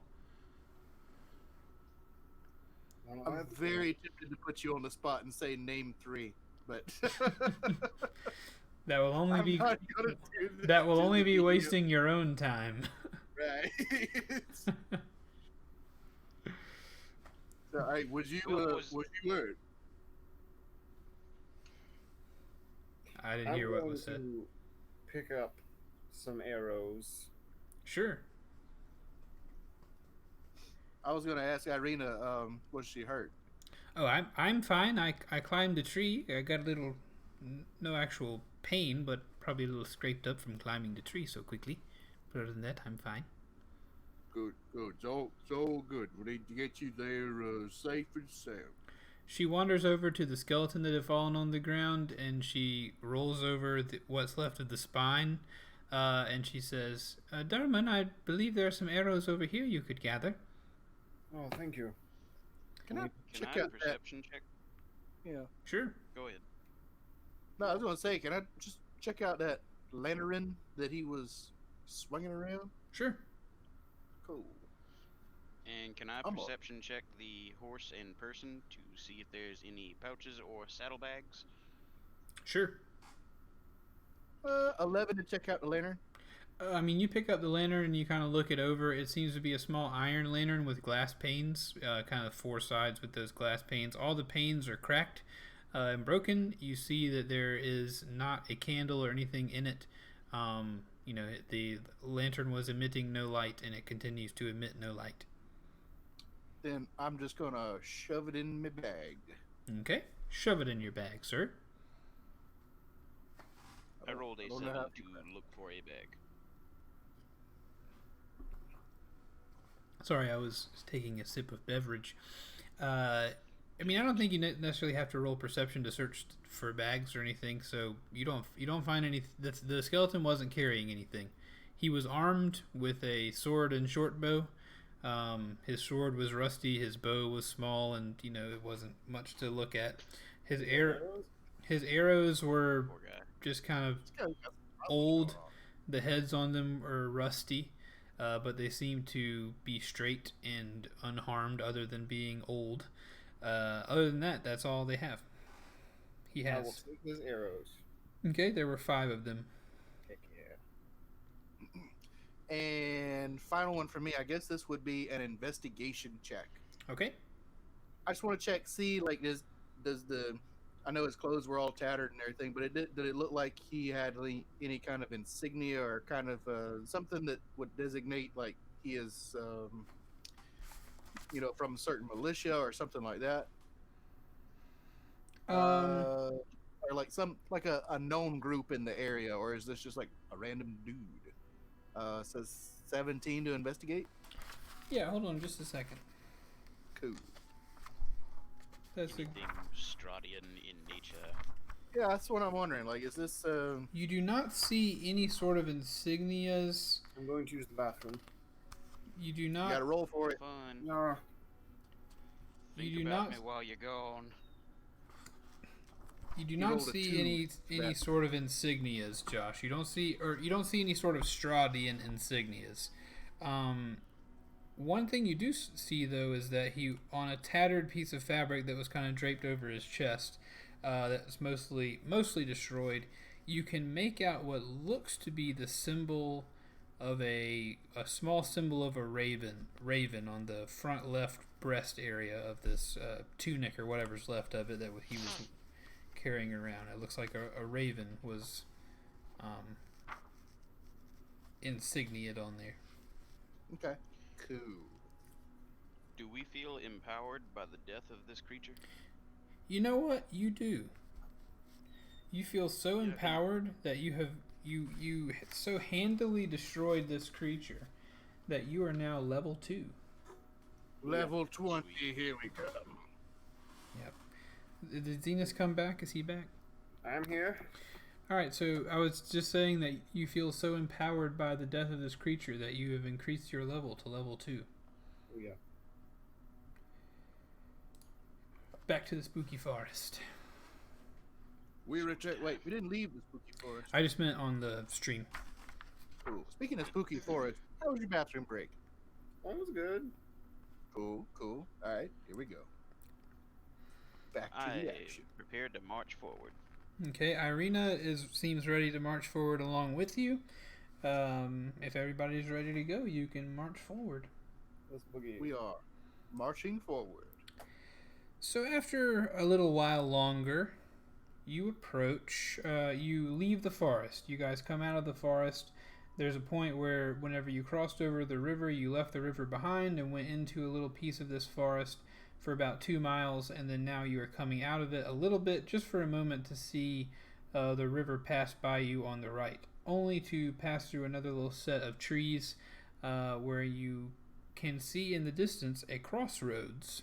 And as you approach this crossroads, you see the following. An old wooden gallows creaks in chill wind that blows down from the high ground to the west.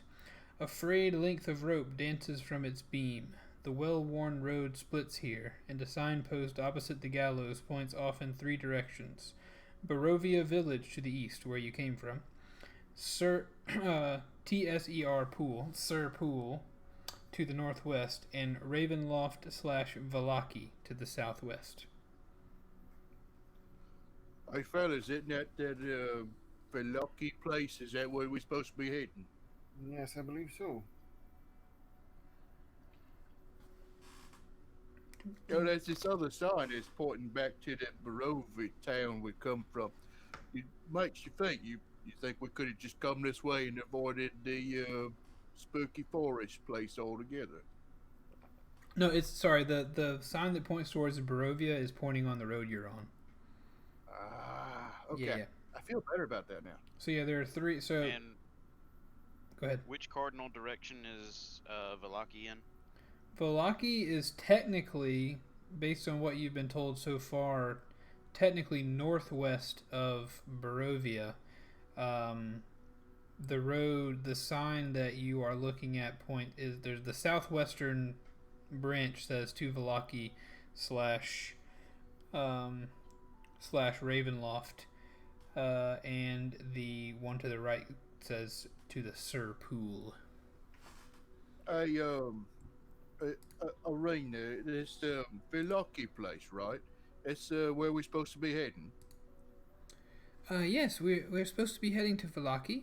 Yes. Well, what's this raven place? Because I noticed back there was some sort of a raven thing on his on the rest of his clothing. There's Castle Ravenloft. That is the. Excuse me. There's Castle. What is her voice? There's Castle Ravenloft, which is the castle of the Devil Strahd. It is where he calls home. But the insignia of anything of Strahd's is not a raven, so despite the name, I do not know if they are connected. Well, who's around here got a raven on theirs? Well, the only thing I know of around here personally is Ravenloft, is the Castle Ravenloft, but I swear anything from the Devil Strahd I've seen has borne the insignia with a bat, not a raven. Interesting. So this Velocity place you want us to go to is actually closer to this Strahd fella, right? Valaki is farther away from Strahd than Barovia is. We will have to pass relatively near Castle Ravenloft to get to Valaki, based on the maps I've seen. But we don't believe we will be going to. I certainly don't want to be going to Strahd's castle on the way. Right. Well, I mean, fellas, it all seems to add up perfectly fine to me. Yeah, let's get a move on. Yes, I agree. So she, for a moment, puts a finger to her head, as if she is thinking. What did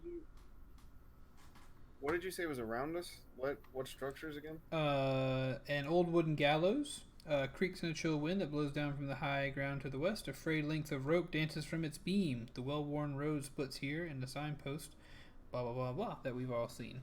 So directly north of you is more thick forest.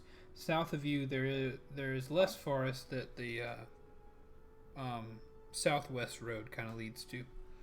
So here, I'll bring you back up to speed using our cool drawing method. Hey, I actually really like the little drawing method. Yeah, it's helpful, especially when we're all. You can't see my hand motions and everything else. Right. So I'm gonna try to recreate kind of the general area of what you see. So green is going to be the road. You are currently at a crossroads. We're going to say, I guess it doesn't make a lot of sense, but the brown is going to be thick forests.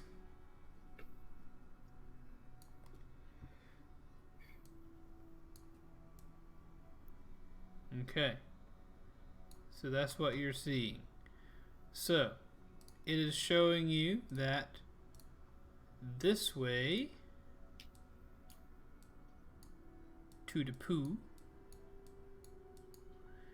and this way to Valaki, and the other one that I can't remember, Ravenloft. Ravenloft? Yeah. Alright, so that's what you see. I would like to roll perception on them their gallows. Okay, roll perception on them their gallows. That's a good old 14. 14, it seems to be gallows. It just seems to be old. They were obviously once used at some point, but they don't look like they've been used in quite some time. Another thing around you, real quickly, excuse me.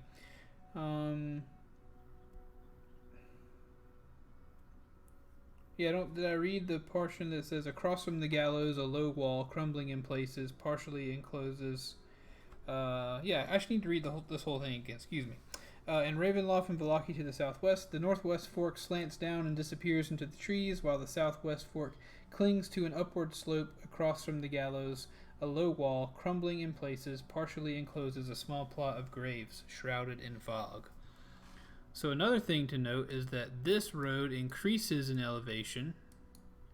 This road decreases in elevation.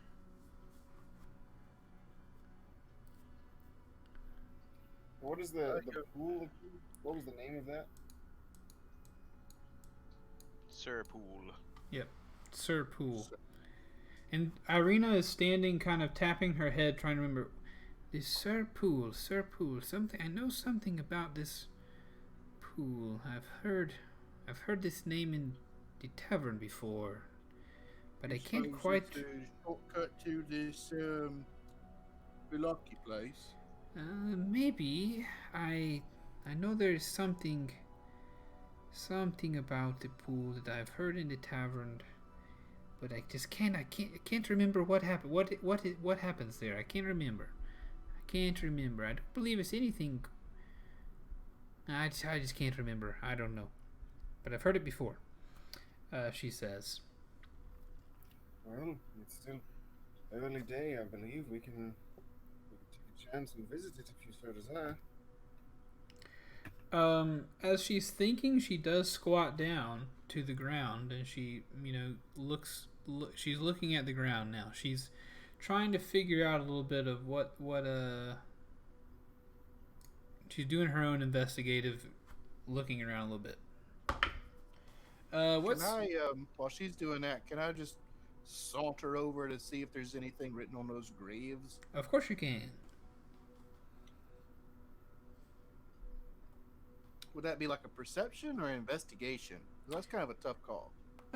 Just to look and see if there are names. Perception is fine, but if you get close enough, I mean, you probably wouldn't even have to roll.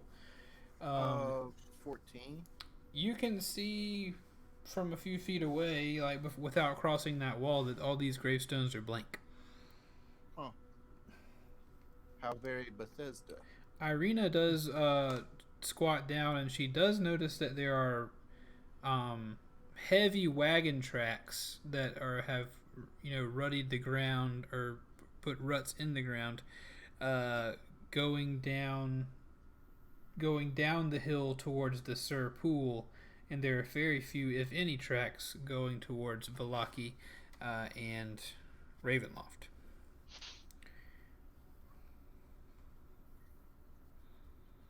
Well, what do you say we do, Molly? Well, we have a sign pointing to exactly where we need to go, but it doesn't look like anyone else has been going there, so it sounds like a much safer place than where everyone else seems to be going. But we don't value safety in this group, so I'm down for whatever you guys decide, but I think my stance is pretty clear. I want to rejoin the group and let them know. Hey, fellas, seems kind of peculiar. They got the graveyard, but the graves ain't got no names on them. So why put up the stones? Could be the person putting up the gravestones couldn't afford the names on them. Perhaps a lot of people died at one time and they didn't have time. It could be anything. It could be just that they're old and worn.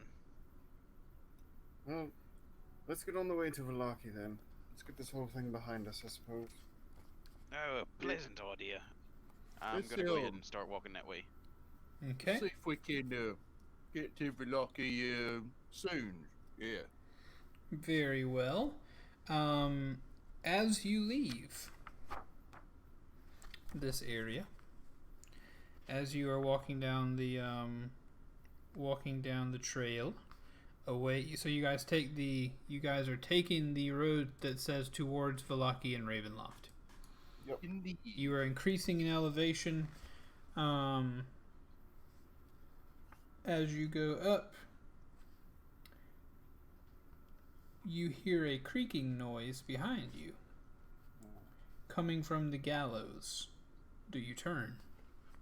I'm definitely turning because I'm already a little bit weirded out by this place. You guys have put a good bit of distance between you and the gallows now at this point, probably 50 feet or so, or more. You turn, and where there was nothing before, now hangs a lifeless gray body. The breeze turns the hanged figure slowly, so that it can fix its dead eyes upon you. Hey, Mo Drinker, did you No. say something about a lot of No. people dying? No. No? So Keep walking. interestingly enough, as you turn, as this body turns to look at you, Reginald, you see yourself hanging in the gallows. The body is you. Oh, hey, I know that guy. Hey. Durmon, you see just like a random Barovian commoner. And Jericho, you too see a random Barovian commoner. I didn't turn to look. Oh, you didn't turn. Okay, sorry. Durmon, did you turn and look? Yeah, I did. Yeah. So you see a random Barovian commoner, and that's the same thing that Ireena would probably see as well. And she But says, I see myself. "But you see yourself, Reginald." Reginald, you know that man? He looks. How could you? How could you know that man? He's. I don't even know that man, and I live here. Well, he's a handsome devil, that's for sure, or whoever he was. But he looks. I don't know, fellas. He looks an awful lot like myself. No, he most certainly does not. Well, Reginald, no, I mean, look at those know- chiseled features. I mean, just look at him. Reginald, you're not a human. Well, you're very observant there. Yes, and that man is a human. Yes. No. If we get a little closer, I'm sure we would be able to see. It's clearly very similar to my own self. Whatever you see, I can assure you, I will not be getting any closer to it. I think Ireena's right. Let's get to Vallaki and figure out what to do from there. I'm already halfway there. I want to turn around. I see Mo Drinker farther down the road. Hey, there's your buddy Jerry. I think he's ready to get on the move. Yes. I didn't stop. I'm like mechanically walking. Like if I walk in the straightest line possible, then I can't see anything in my periphery or behind me. This is the Nope walk. Okay. Yep. I think we should. I think Not we a should fast catch walk. up with him. You know, to make sure he's safe and everything. I agree. Okay, so turning, you guys continue walking. Ireena begins I'm to. like backing away from this thing. Yeah, Ireena kind of shakes her head loose and she chalks it up to. It must be another trick of the Devil's Strahd. We should not give. We know it was not real. We saw nothing there earlier. We should move on. We should not dwell on this. And she continues. She's beelining now as well as you guys increase your elevation, walking along this path. So now I'm going to use brown for the path because that makes more sense, doesn't it? You guys continue. My line, as it gets longer, is increasing the elevation. So you guys continue to go up here for the next hour or two as you curve back around. And you're now much higher than you were when you started. Maybe not much higher. Maybe more like you've probably increased 100, 200 feet in elevation at this point. As you're now It's the wrong kind of podcast. headed back into a northerly direction. So it sounds like we're kind of like winding around this hill almost. Yeah, kinda. So you took that this way, coming down this way, going down to the southwest. It's curving back up, and you're winding up a hill a little bit. Yes. Cool. But in winding back up the hill, you end up going back into a set of trees, and of course, within these trees, things tend to get a little bit darker. So over the next couple of hours, you make it into this forest as you go north, and then eventually the path turns back. It starts to turn back to a almost southwest direction again. So you're going north again, increasing elevation, and it's about to turn south. But again, I'm going to need to know who has the highest perception score, please. 16. What is it? It's Or 10 passive plus perception. perception. Yep. Okay. Then mine is 14. But if you've got advantage, so like I don't know Ranger, but if you've got like advantage on perception checks because we're in a forest or something, you would get +5 to your passive perception. Oh. Advantage on survival and intelligence checks. Sadly, not. It is not intelligence, is it? No, No, I think it's- yeah. It would be it's specifically advantage on perception checks gives you the +5 to passive perception. Oh. Hmm. Then no. Also, I do apologize. Hopefully, this is our first time ever doing like D&D travel, so I'm kind of learning how to do that too. Normally, we go from place to place, but I'm trying to play it by the book. Trying to Kind of like it. It's adding some atmosphere to the whole thing. Sure. Yeah, and I mean Strahd is a slower, spooky type thing, so So you've encountered the spooky hanging man of Spookstown. That was his actual name. It said that on the tag. Yep. You're about to make this curve, and who did we decide had the highest passive perception? I think I do. Xena. 16. Okay. It makes sense because as you go to make this turn, your ears perk up a little bit. Durmon. So roll a little perception check for me. Let's see what you hear with those cat ears of yours. That's daggone something or something. 12. A 12. So through the woods. So this is we'll call this your path through the woods. Here. Through the woods in this direction, you hear what sounds like it's a good ways off. You can barely hear it. But it sounds like you might even hear what sounds like a stringed instrument.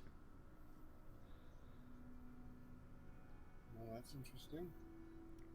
I tell the boys, you guys hear that? Hear what? It sounds like someone's playing an instrument of some sort.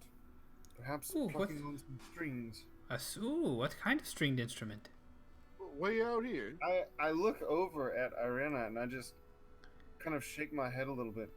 How am I supposed to know what kind of stringed instrument it is? I just don't hear music very often. I'm sorry. I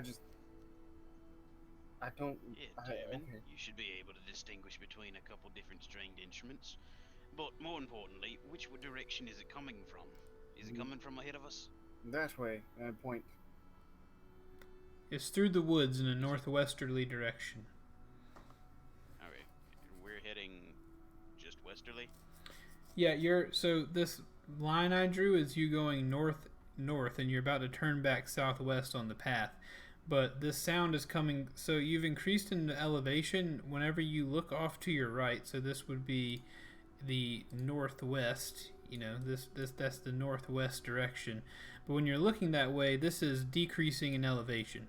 So you're kind of looking down at a forested hill to where this music is coming from, or this instrument is coming from.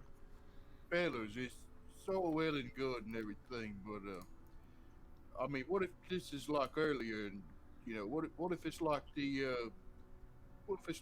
fellow what was all strung up back there? Is he really there? It's hard to tell. We can go down there and investigate. A fella playing music in the woods is probably the least intimidating thing I've come across today. I suppose. And it's definitely not wolves playing instruments. So, Yes, I think you're safe there, Reginald. If no one well, objects, you never know. I will scout ahead. Okay. And if you feel as such, then yeah, we'll be right behind you. Or at least I will. I'll be behind you. Alright. And I'm going I'm doing it. Going to roll to be sneaky. All right, roll to be sneaky. Freaking yeah, 17. Nice. You are sneaky. You're able to conceal yourself as you pass through the woods and down this hill. Can I roll to be sneaky 30 feet behind where he's at? You can. Hey. I'm just going to follow them at a safe enough distance so as not to disclose their location, Okay. but I'm not sneaking. Ireena says, "What do you want me to do?" You can. Well, you should probably just come with me. I wouldn't feel right with you being on the trail by yourself. Never know when a skeleton horseman or an undead, not really there, hangsman might appear out of nowhere and ruin your day. She says, "I I'm would." more worried about the scarecrow that we thought we saw earlier. She says, "I would prefer that as well." So I rolled for my second sneakiness. They were both good rolls. I got a 19 plus 3 on this bad boy. Nicely done. You are sneaky. I have only snooked twice in this game so far, and I like the results. Okay, so everybody is sneaky, I guess, at this point. Or do you, Jericho? Are you rolling sneaky? I am not sneaky. Okay, so you guys are just kind of crunching through the woods together. Yes, but I'm hanging back far enough that I don't want to draw attention to the sneaky boys. Okay, gotcha. But can I survival check and see if there's any edible plants or what have you around? Sure. Cool. So for That is clarification, I am 30 feet behind Durmon. Okay. Does my 8 find anything? You do not find any edible plants with an 8. It was just kind of a glance. Yeah, you're looking around. You don't. One thing you do notice is that the trees here, much like everything else, are almost especially evil feeling and looking. They seem like trees that may bear fruit, but if they did, it would be begrudgingly. I see. If I were writing a novel about this, that's how I would describe the trees. The giving tree and the stingy tree.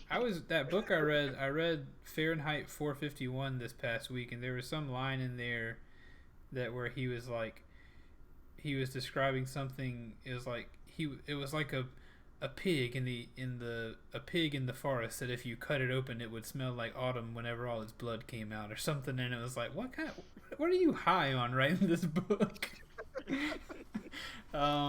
Anyway, you pass through the woods here, and Durmon, and I guess you're only 30 feet behind Reginald. The closer you get to the source, the more you can hear, and you hear the sounds of a lyre. You hear the sounds of possibly a handheld harp. You hear the sounds of a few stringed instruments, maybe even a makeshift drum. And then as you get closer and closer, it's daylight, but of course it is overcast. You begin to see the light of a fire, and eventually you approach the edge of the tree line at the bottom of this hill, and you can see the river again. And you can see a pathway, a road that you didn't take. And across that road, you see what looks almost like a gypsy caravan parked beside the river. You can see several large tents put up. You can see a couple of wagons circled about. I guess I could probably read you a more appropriate description that was provided to me by Wizards of the Coast, which may be more helpful for you. I'm sure it's garbage. So, let's see. Deep ruts in the earth are evidence of the comings and goings of wagons. The canopy of mist and branches suddenly gives way to black clouds boiling far above. There is a clearing here next to a river that widens to form a small lake several hundred feet across. 5 colorful round tents, each 10 feet in diameter, are pitched outside a ring of 4 barrel-topped wagons. A much larger tent stands near the shore of the lake, its sagging form lit from within. Near this tent, 8 unbridled horses drink from the river. The mournful strains of an accordion, along with those other instruments I mentioned, clash with the singing of several brightly clad figures around a bonfire. A footpath continues beyond this encampment, meandering north between the river and the forest's edge. This is what you see. Cool. So all of us see this?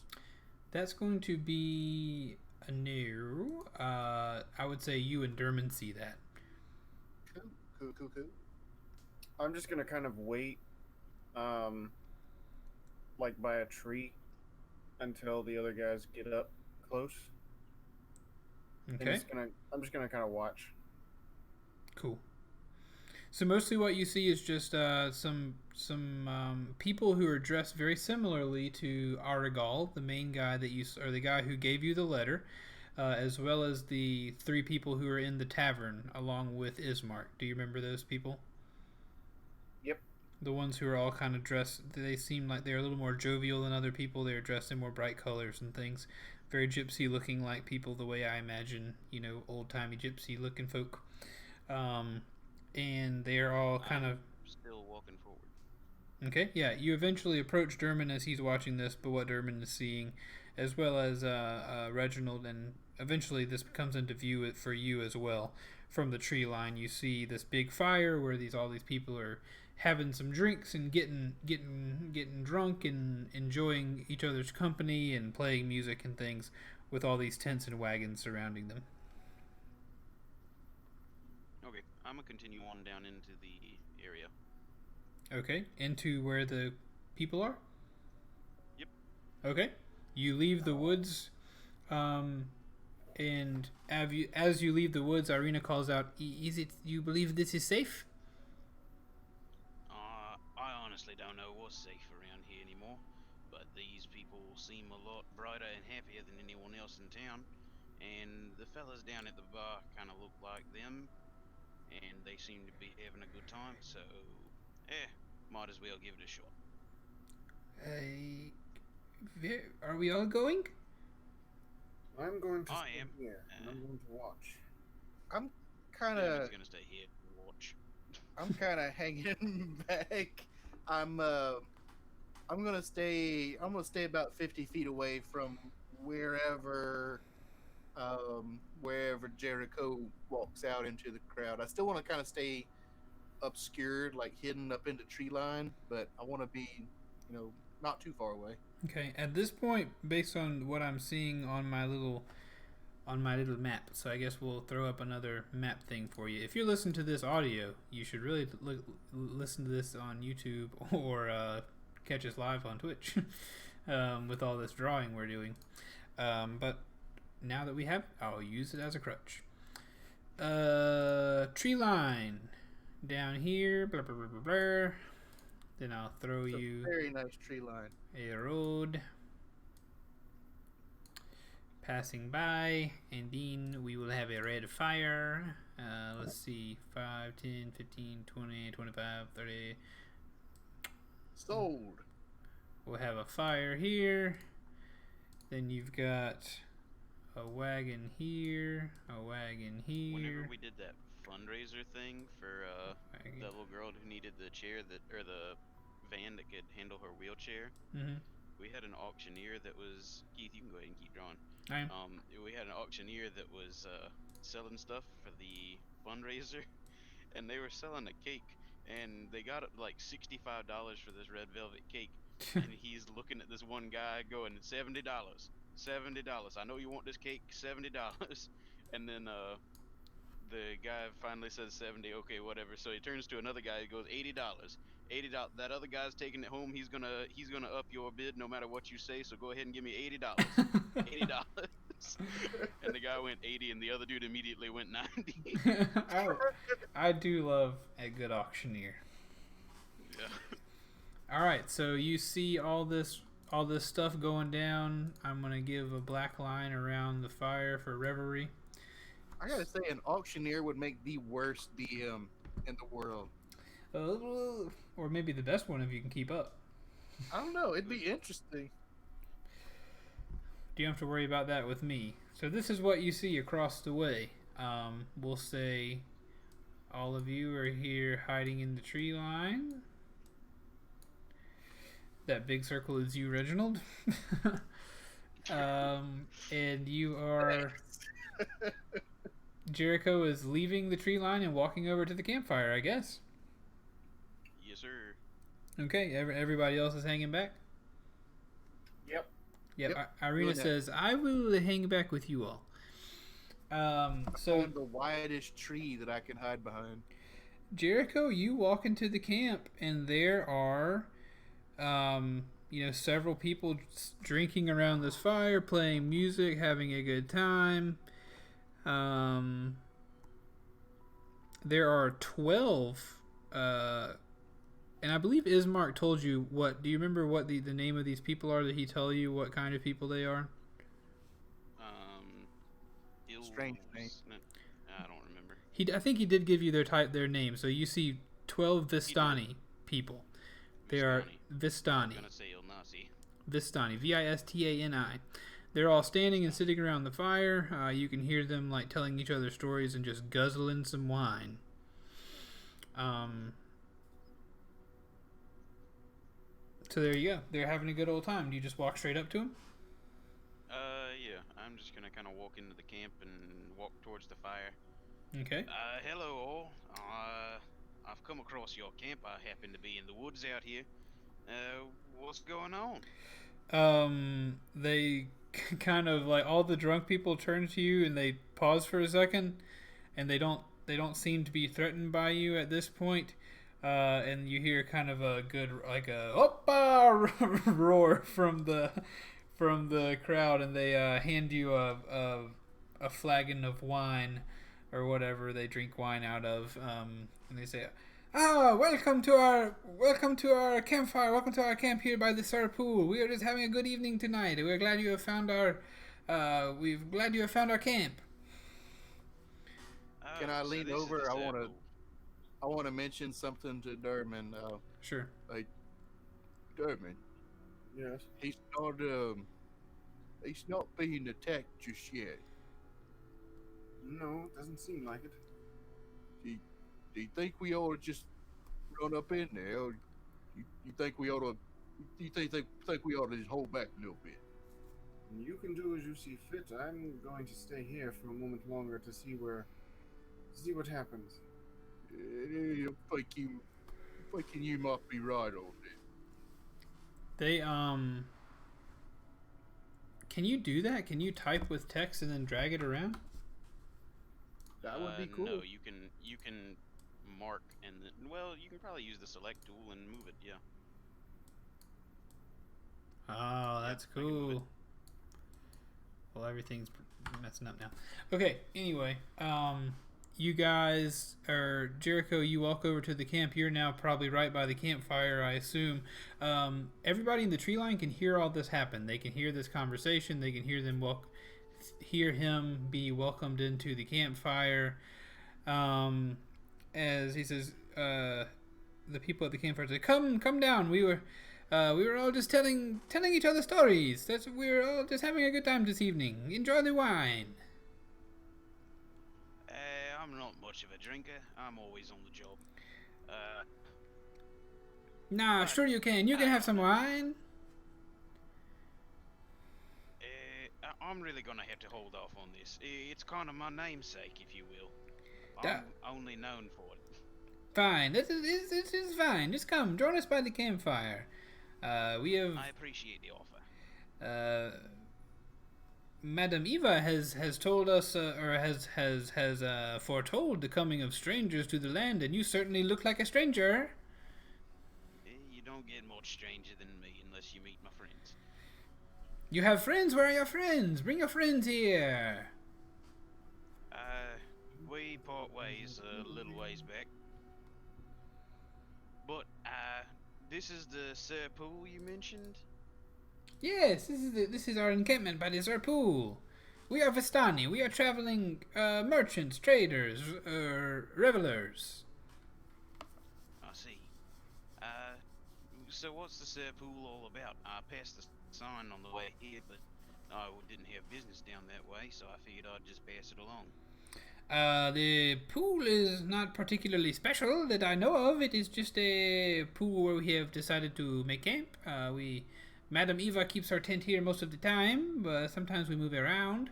But many of us, it's treated as a stopping point between Barovia and some of the other towns in Barovia, the village of Barovia, and as well as the land of Barovia. Excuse me.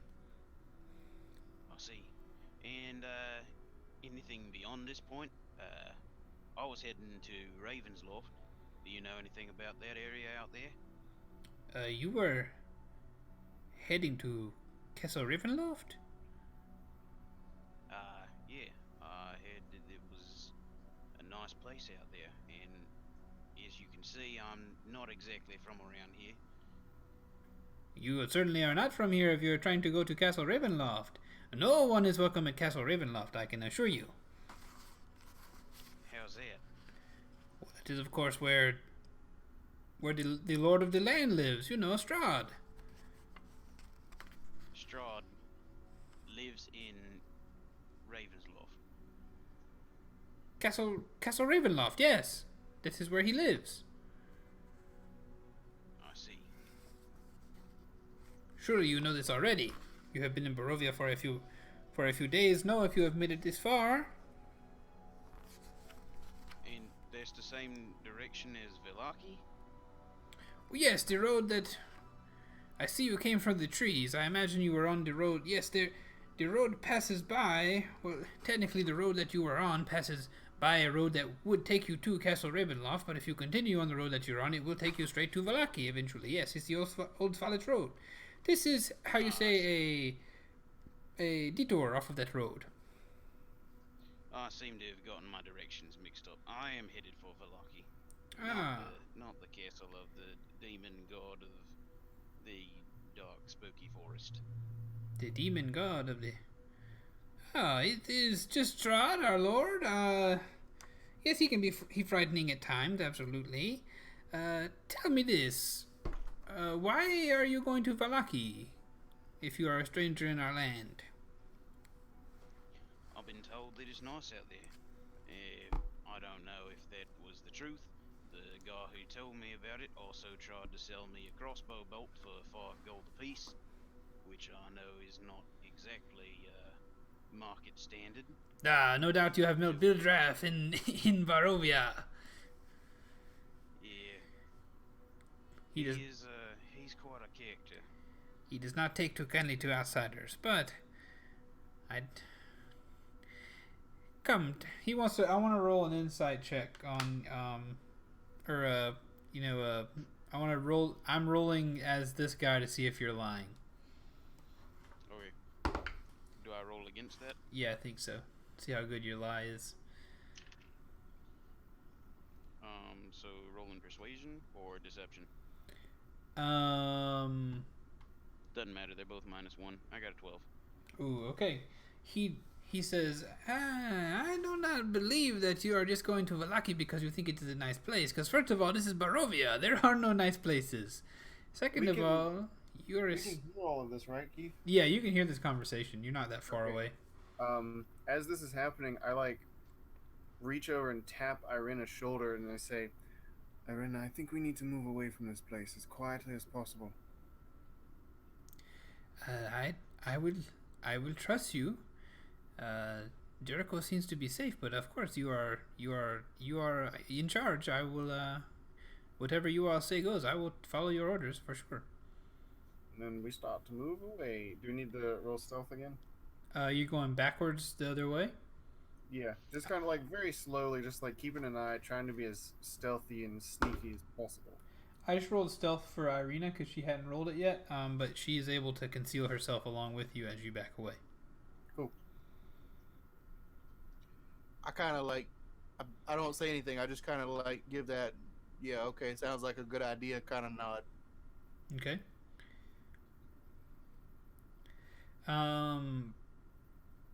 And you're also backing up. Nope, I'm staying. Okay, right gotcha. You're nodding, saying that's what they're doing, but you're gonna stay right there. Jericho, the Vistani says to you, I don't know if that's why you're going there, but I guess it's none of my business. Would you like to hear a story? We were just about to tell another story around the campfire. I'd love to. All right, he brings you over around. He sits you down. The music begins to get a little bit less loud, and it gets a little bit quieter as one of the Vistani begins telling the following story. And seemingly, despite the fact that you just arrived, their story seems to be kind of the guy telling the story is almost telling it directly to you, it feels like. And says the following. A mighty wizard came to this land over a year ago.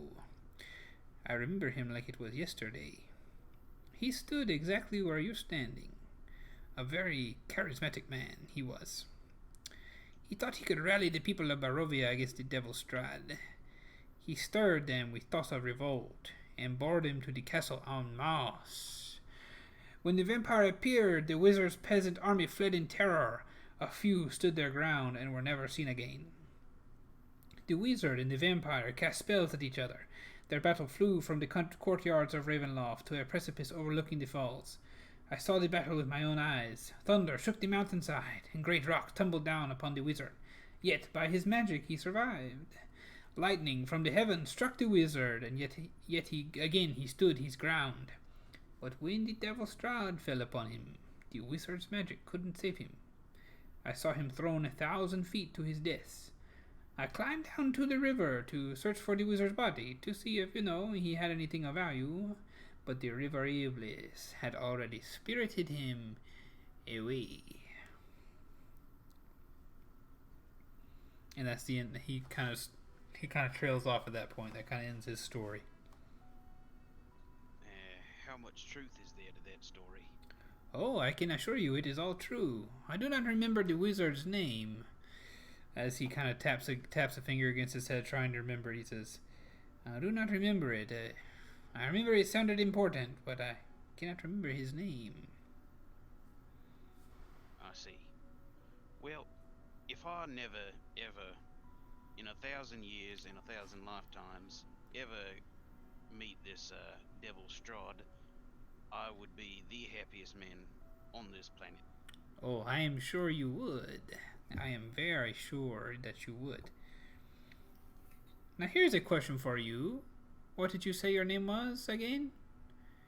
My name is Jericho. Oh. Bull Drinker, if you were wondering about the namesake. Ah, very well. Jericho then, that is an interesting name. Jericho, here's a question for you. Have you ever met Madame Eva in your times here? Madame Eva. Could you describe her to me? Perhaps I've come across her. I've never been out here before. She is like us. She is a Vistani. She spends most of her time here by the river. She is a fortune teller. The reason I ask is because she has foreseen your coming.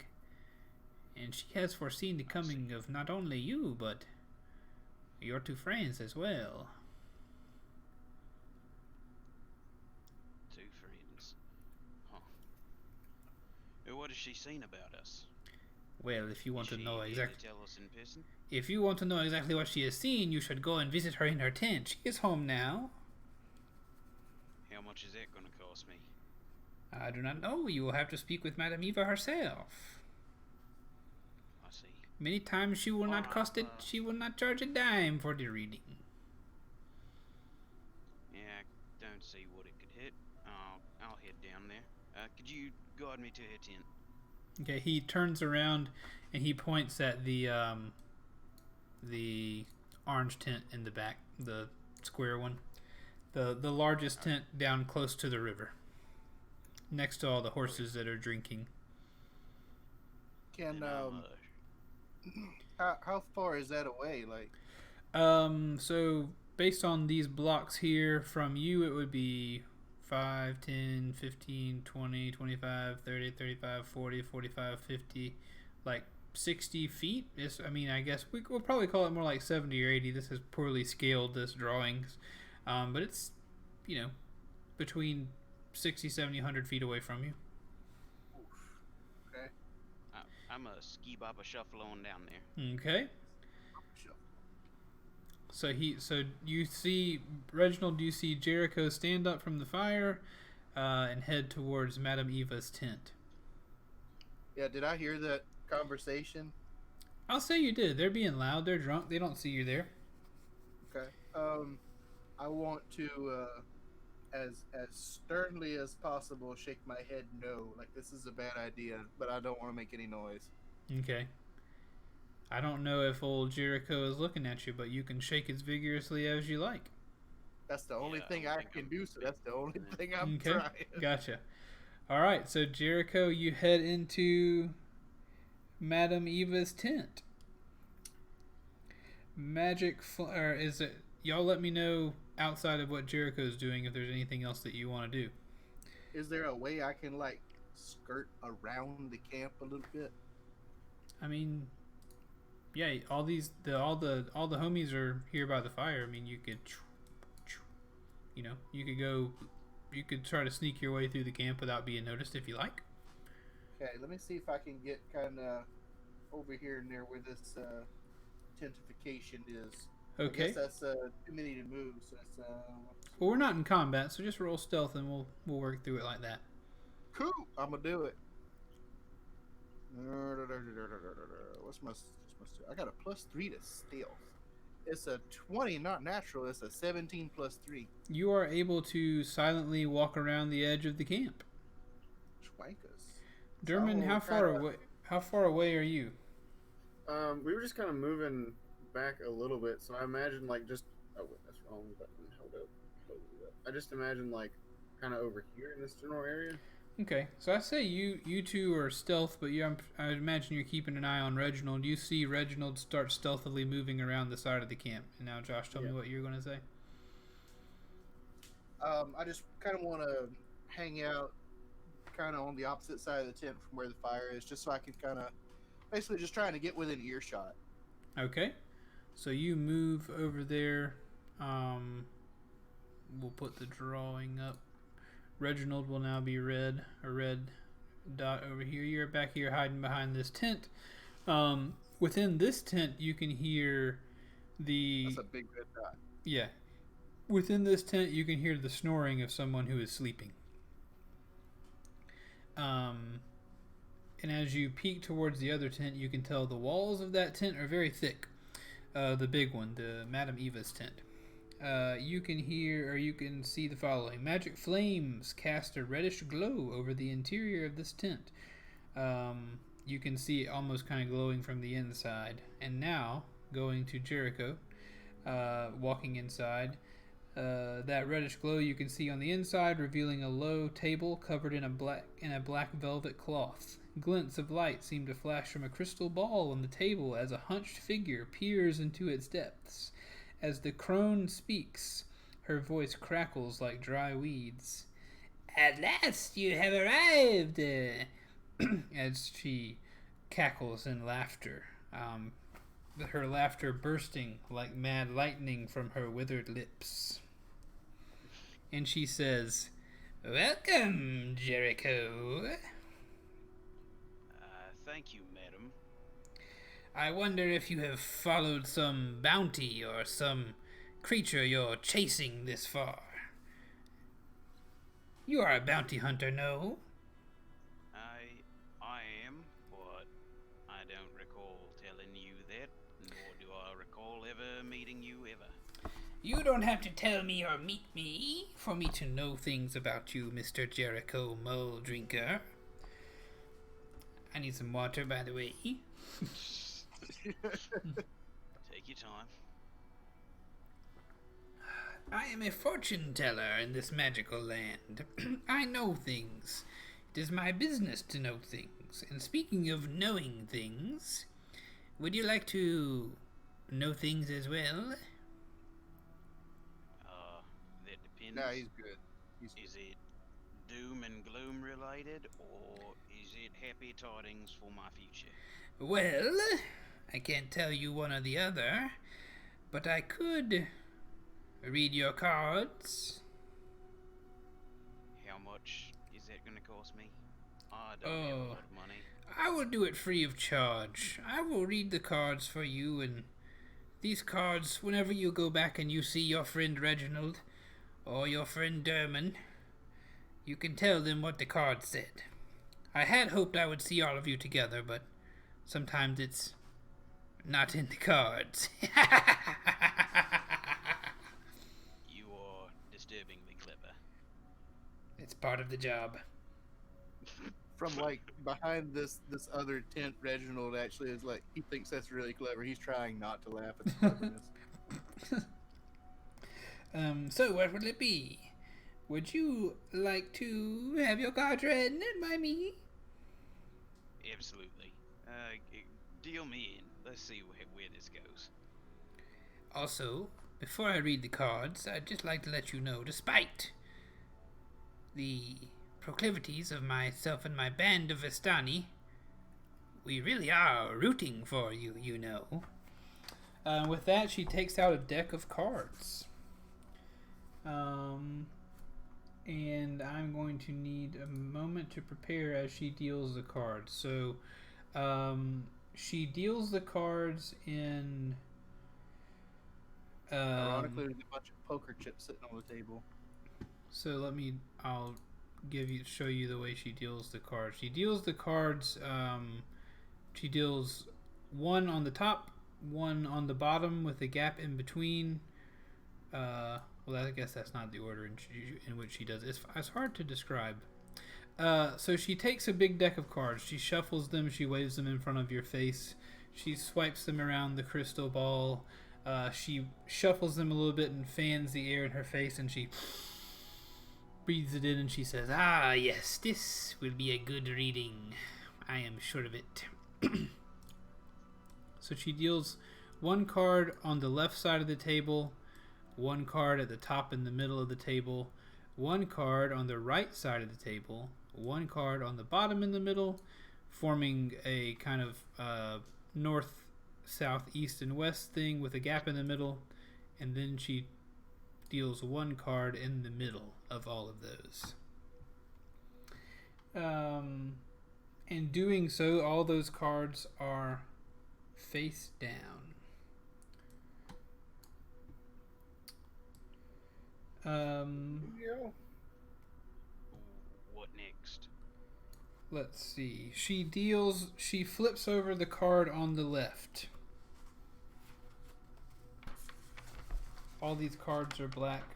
She flips over the card on the left and she says, "Ah! The Master of Glyphs. This card tells of history. Knowledge of the ancient will help you better understand your enemy." On this card is the picture of a priest, and the card title says priest. And she, reading it, she says, "Ah, the priest. You will find what you seek in the castle, amid the ruins of a place of supplication."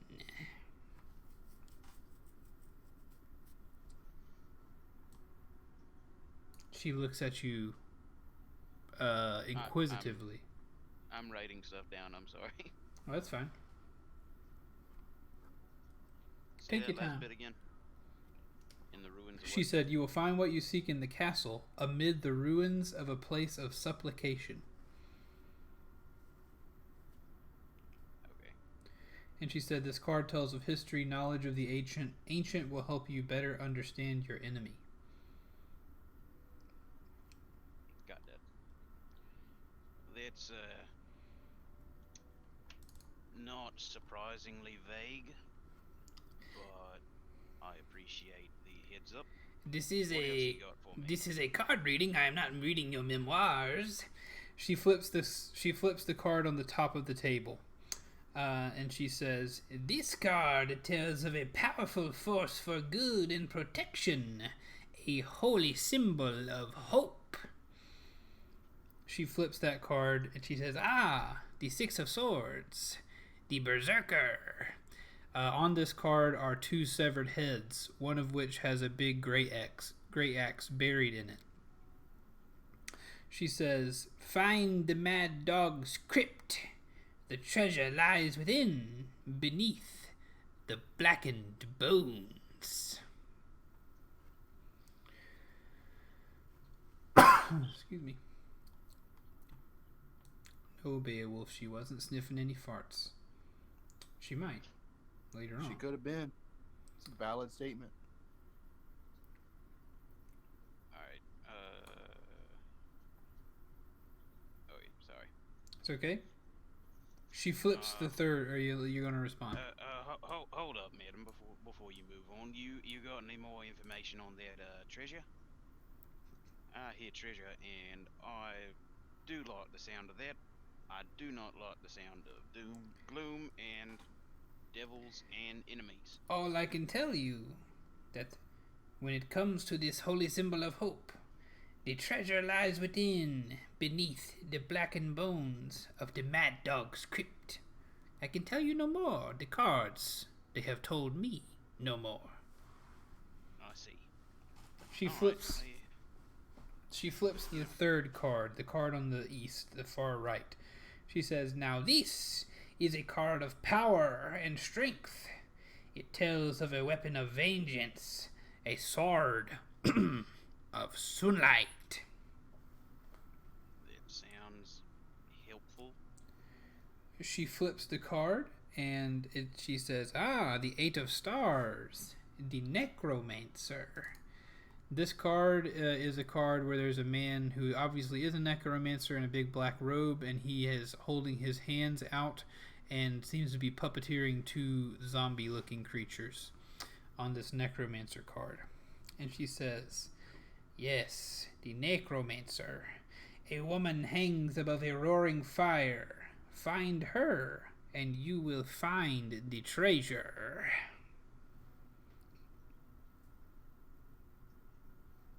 Okay, I like where this is going. Yeah, most of my futures seem to lead to treasure. You're a bright one. She flips the bottom card, or she puts a hand on the bottom card. She says, "This card sheds light on one who will help you greatly in the battle against darkness." She flips the card.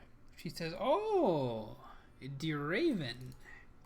This card has a picture of a raven, which is backlit by moonlight, and the raven is lighted on a branch, which is passing right in front of a gravestone.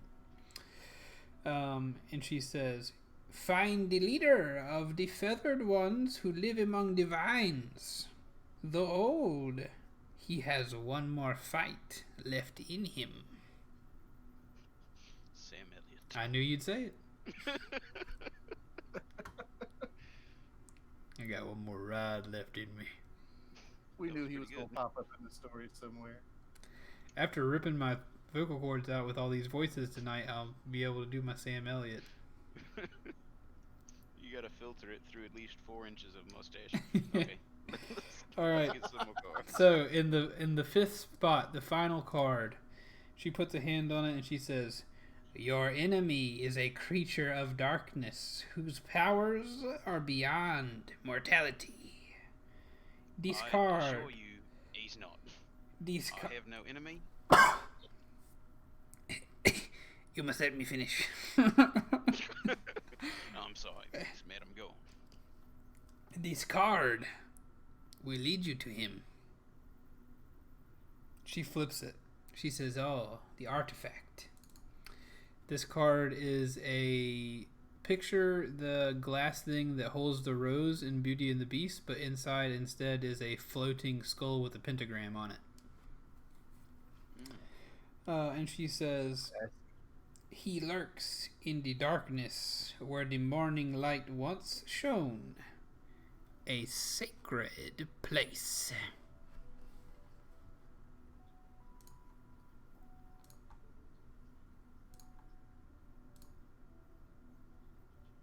I see.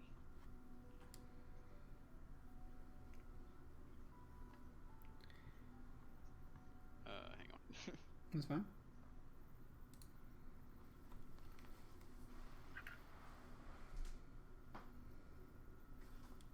Okay. Well, that's a tough one. I don't quite understand any of these riddles, but I imagine them being my future will unfold, and I'll figure it out eventually. Now you are getting it. It is a future reading. These are not things you already know, but riddles that you will unravel in your time in Barovia. And I can assure you, if you mean to free us from the darkness, you will need to unravel them all. I see. If I'm gonna figure it out, in the future anyway. What exactly is the point of all the future telling? What do you mean? What are you trying to say? Just that if it's gonna happen to me anyway, is this a warning of sorts, or are you just being helpful? I don't understand. Mr. Jericho, nothing is set in stone, my friend.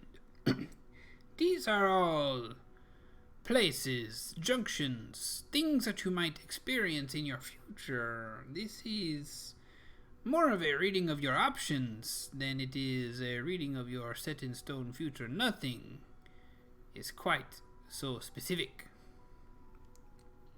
I see. That makes sense. Well, if you don't have anything else for me, I appreciate your time, but I don't want to be on the road when it gets dark, so Oh, I'm gonna have to move on. you most certainly do not want to be on the road when it gets dark. And like I say, this is a reading of your future, but none of it has to come true. You could be dead tomorrow, hanging from the gallows you passed by on the way here. Yeah, it could be me. It could be any of us next. But I'd like to stay out of trouble as much as I can. Maybe make some money along the way. Maybe find a nice girl. But I can't do any of that sitting here. So I'll get a move on. I'll get out of your hair, and thank you for your time. I'm gonna take out. I know she didn't ask for money, but I'm gonna take out 3 gold and set it on the table. Okay. This is for you. I do appreciate it, and if you have any more bearing on the future, if you happen to come across me, I would like any forewarning you can offer. She swipes up the gold and she says, "Well, thank you for your generosity, Mr. Jericho. Seems it was a good thing to give you a reading after all. Please, first of all, know that if you need a reading, I can read. But as far as any other help, I cannot offer you any sort of help. And as well, please tell Reginald and Durmon that I miss seeing them. That I hope that our paths cross at some point." I will let them know. And I'm gonna take my hat off and kind of incline my head to her and back out the door. She also, she pulls her robes out and like gives you this weird old lady like making fun of you curtsy as you leave. I can appreciate that.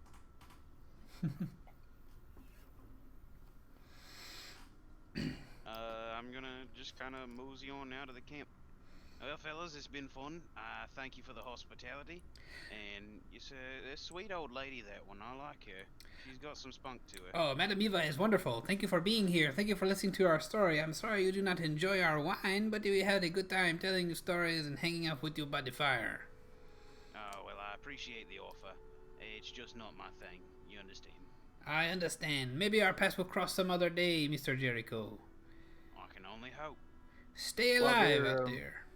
While they're catching up, can I see if I can snook myself back over towards where Durmon is? You can do that. Ooh.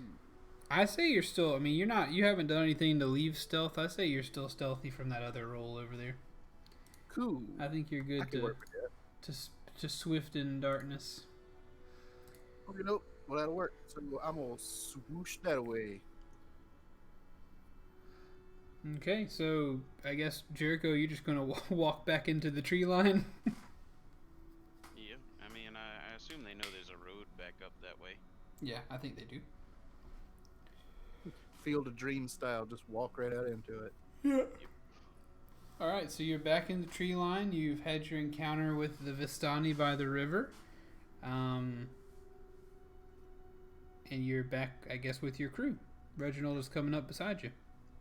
Hey, Mold Drinker, what was, I couldn't quite make it all out, but it sounded an awful lot like she kind of knew we was out here. Yeah, I get the feeling she did. She can see the future. I'm sure she could see the shrub behind her tent. But fair off. more importantly than that, she didn't kill me or you, and she did give me some great news. It seems there's treasure in my future. And if you stick with me, then there's treasure in yours as well. Like Really? 4 to 5% of the treasure. Treasure's all well and good, but I'm in it to make a name for myself. So you keep the treasure, and I'll keep the glory, and we'll all just go home happy. How's that? I like you, Reginald. Did she say anything else? Not much. It'll kind of come up. It's all part of the grand scheme. You know, what's gonna happen is it's a bit blurry at this time. I think whenever we start getting more in a direction, then we will start to find out what is happening. I like it. Did she say anything about me, Jericho? I don't remember. Did she say anything about her? I was busy writing stuff down. She did not. No, I didn't think so. She didn't mention her at all. She didn't. She mentioned all of us. She was saying that she would like to see us and she misses seeing us. So I don't know if she's seen us before or what. I might have communicated that improperly. I meant missed as in she missed the opportunity to see the other two. Oh. But Okay. still, Well, then either way. I'd explain it that way then. Yeah. I suppose maybe it is better she does not see anything with me. I've heard strange They seem things. to have some. Go ahead. I've heard strange things about the Vistani and their connection They to the s- Devil Strahd.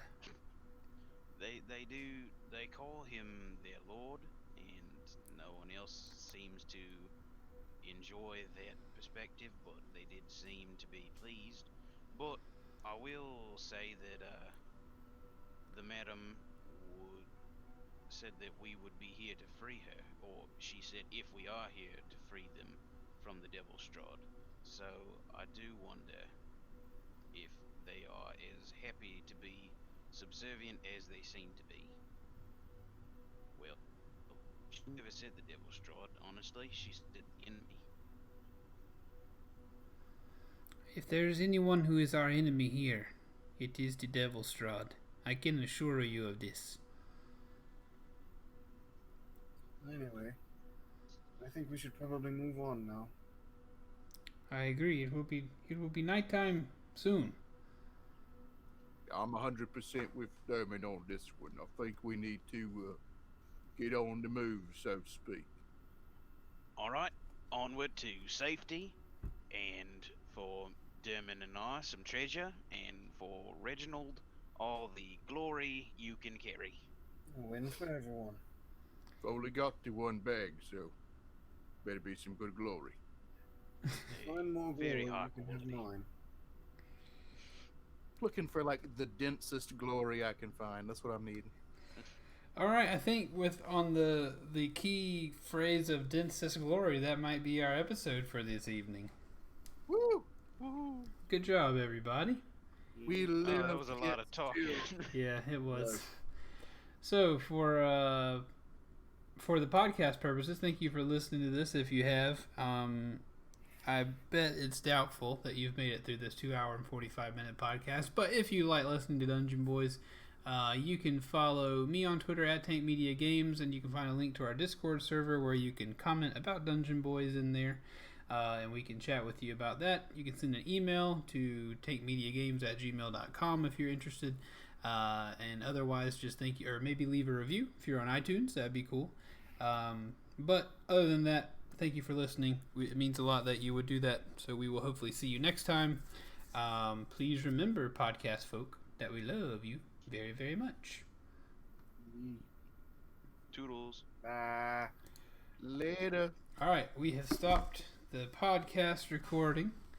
We're still Let's do it again. Yeah, we're still live on Twitch. So to our Twitch audience, whomever you may be, Saint Beowulf, thank you for hanging out on Bryce's behalf. Pathetic Pigeon, thank you for asking for a compliment, and you have received that. Wonder Boy, of course, thanks for being here. T-Dubs, thanks for hosting. Ghost Potato, thanks for hosting. Zenus, thank you for commenting, even though you're here and you can hear me. Yeah. Bada bing, bada boom. Yeah, thanks everybody. I appreciate y'all. I think that'll do it, boys. I think we'll go ahead and shut this stream down and call it a night. So Twitch folks, thanks again. Let us know if you are already in our Discord. I would truly love some feedback on D&D, the way we play it. What do you think of us streaming it? Just for my own personal helps to make things better for you. Any feedback for the boys, myself included, on things that we can do better or worse or whatever. And I just enjoy doing this for you. So you all have a good evening. Please remember, again, for you Twitch folk, that we love you, again, very, very much. Bye, everybody. Fellas. Bye.